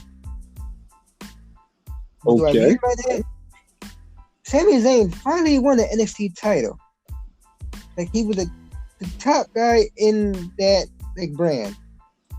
Mm-hmm. And when he defended the title, which he defended the title against, I want to say Kevin Owens. Yes, he did. Boom, lost it. And then he got called up. Basically. Okay. The difference is, right? Not to cut you off. The difference is, not until recently, Sami Zayn didn't do a goddamn thing in the main roster. Uh-huh. Okay. But Keith Lee is going to be a fucking star when he goes to the main roster. Dude, like, it's a lot to lend to that credence because they just had a thing, NXT thing. Well, NXT, I don't know if it was NXT, but it was a PC YouTube. It was Keith Lee and Drew McIntyre. Okay. They both were champions, and they both were talking about like their days in Evolved and them knowing each other and how they want to wrestle each other again. And they're both champions, and how they hope they win their title, they keep their titles at the end of the.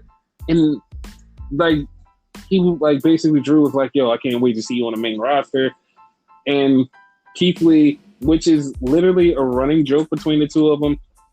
Every time Keith Lee and Drew cross paths, Drew always gets powerbombed by Keith Lee because it's always Drew's last time in the place. Drew's last time in Evolve, Keith Lee powerbombed him. Drew's last time in NXT, Keith Lee powerbombed him. And Drew was like, "Yo, I really need to give you a receipt one day." And he's like, "Man," he's like, "I mean, it's going to happen." And they basically, the way they were talking, like, you basically felt like, okay, they didn't just put this video out for nothing. They both were training, and they both was, like, basically trying to get off the ring rust. And it's like, they didn't just do this for nothing. Like, you see this picture, like, no matter where you are, you look at this picture of Keith Lee and Drew with both of their titles, you look at it and go, I 100% want that match. Even the fucking WWE, like, Twitter was like, this match needs to happen. And also, like, when Roman Reigns was like, yo, I can't wait to face Keith Lee again. And it's like, yo, like, all of this stuff is happening. And, like, to be honest, like, I know some stuff that's happening, so I'm also giving this more credence. I know some stuff that's going to be happening this weekend, and it's going to shock some people because it's going to be some call-ups and returns and some shocking things happen in the next coming couple of days. I'm just saying, don't be surprised if some shit happens that you're going to be like, holy shit, he's on blankety blank? Oh, this is a shocker. Like, I'm not even going to joke, and I'm not going to say anything. Don't be surprised if a SummerSlam main event with a certain star doesn't end with an NXT star showing up and challenging that person to next week. Don't even be surprised. Makes sense. Yeah. It's some things that's gonna happen, and it's gonna be like, what the fuck? But let's get into NXT. I mean, not NXT, SummerSlam. Let's get into SummerSlam. So, first off, we got the Street Profits, Dawkins and Ford versus Andrade and Angel Garza and Zelina Vega. Who do you think is coming out with the tag team titles? I think Zelina's team is gonna win, even though like the controversy and all that. Oh, she poisoned them or whatever. Like, it was stupid, but yeah, even then, I think they're still gonna win. Yeah, I think it's gonna be new tag champs. Apollo Crews versus MVP for the U.S. title. Who do you think is coming out with the title? The sweet Apollo. Like, I don't know what else to say about that. Like, it's gonna be Apollo. Because I think that the real match is gonna be Apollo versus Lashley. The full Lashley. Okay. I don't know, but I feel like MVP might take the title back. Okay. And then like somebody takes the title from MVP the next night on Raw, and then we go from there. I'm just saying, you never know. You never know, man. True. So, Prince Mysterio versus Seth Rollins. No DQ match. But in Prince's corner, he will have his dad. Just because of that, like, I think that he could win. Like, it's going to be revealed, like, Ray's eye is miraculously, like, fine or whatever. Obviously, because he signed the contract. Yes. Like, yeah, that's going to be the thing. Oh, one thing I forgot to mention about the fucking MVP match is Shelton and Lashley are barred from ringside. And like we said earlier in the pod about the whole Cedric Alexander thing, don't be surprised if Cedric Alexander crosses Apollo the title. Good point. Yeah, because I just remembered that. Oh shit, they're barred from ringside. I totally forgot about that. So then we have Sasha versus Asuka. Who do you think's winning? I'm gonna do what you did with the Pat McAfee thing, and like I wish like both teams like a great match. Okay.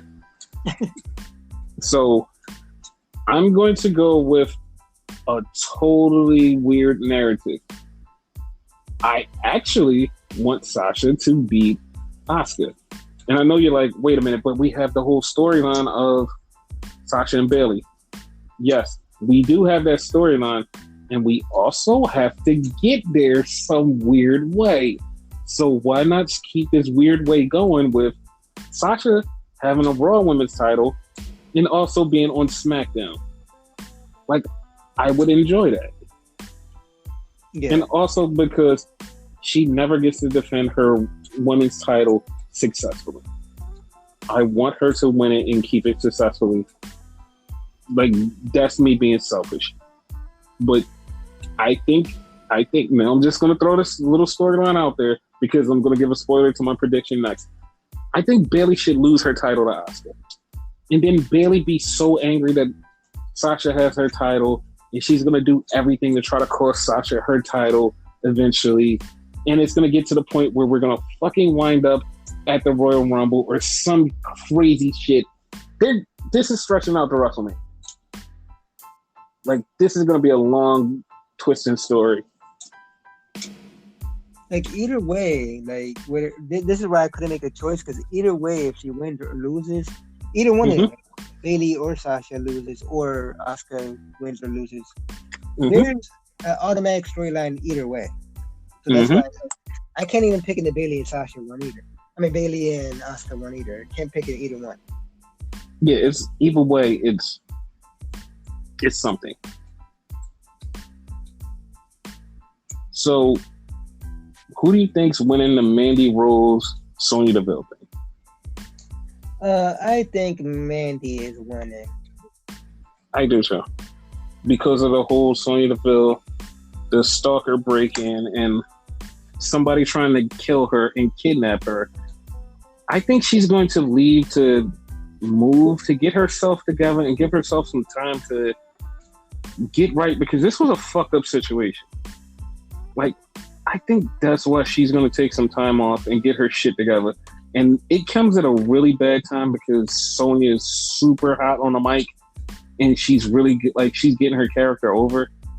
Yeah. And like, if she's going, like, I know why she's going if she has to, but I really hope that she'll be back soon.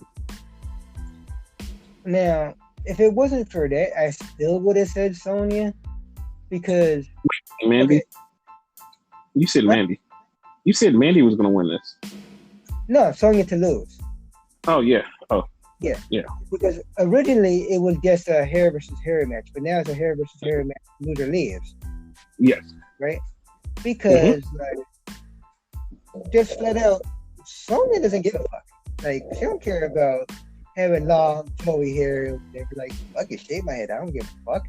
Mm-hmm. Like, she really wouldn't benefit. Like, only thing they would take away from her is her catchphrase. Like, what is it?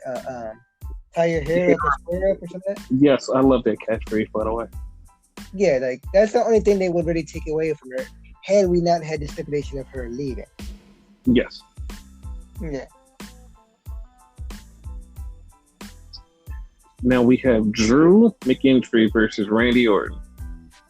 I'm picking Randy. Yeah, my heart says Drew, but I'm gonna go with Randy because apparently that's what they're going with for, what is it, WrestleMania? Yes, but remember what I said. Ric Flair. Yeah.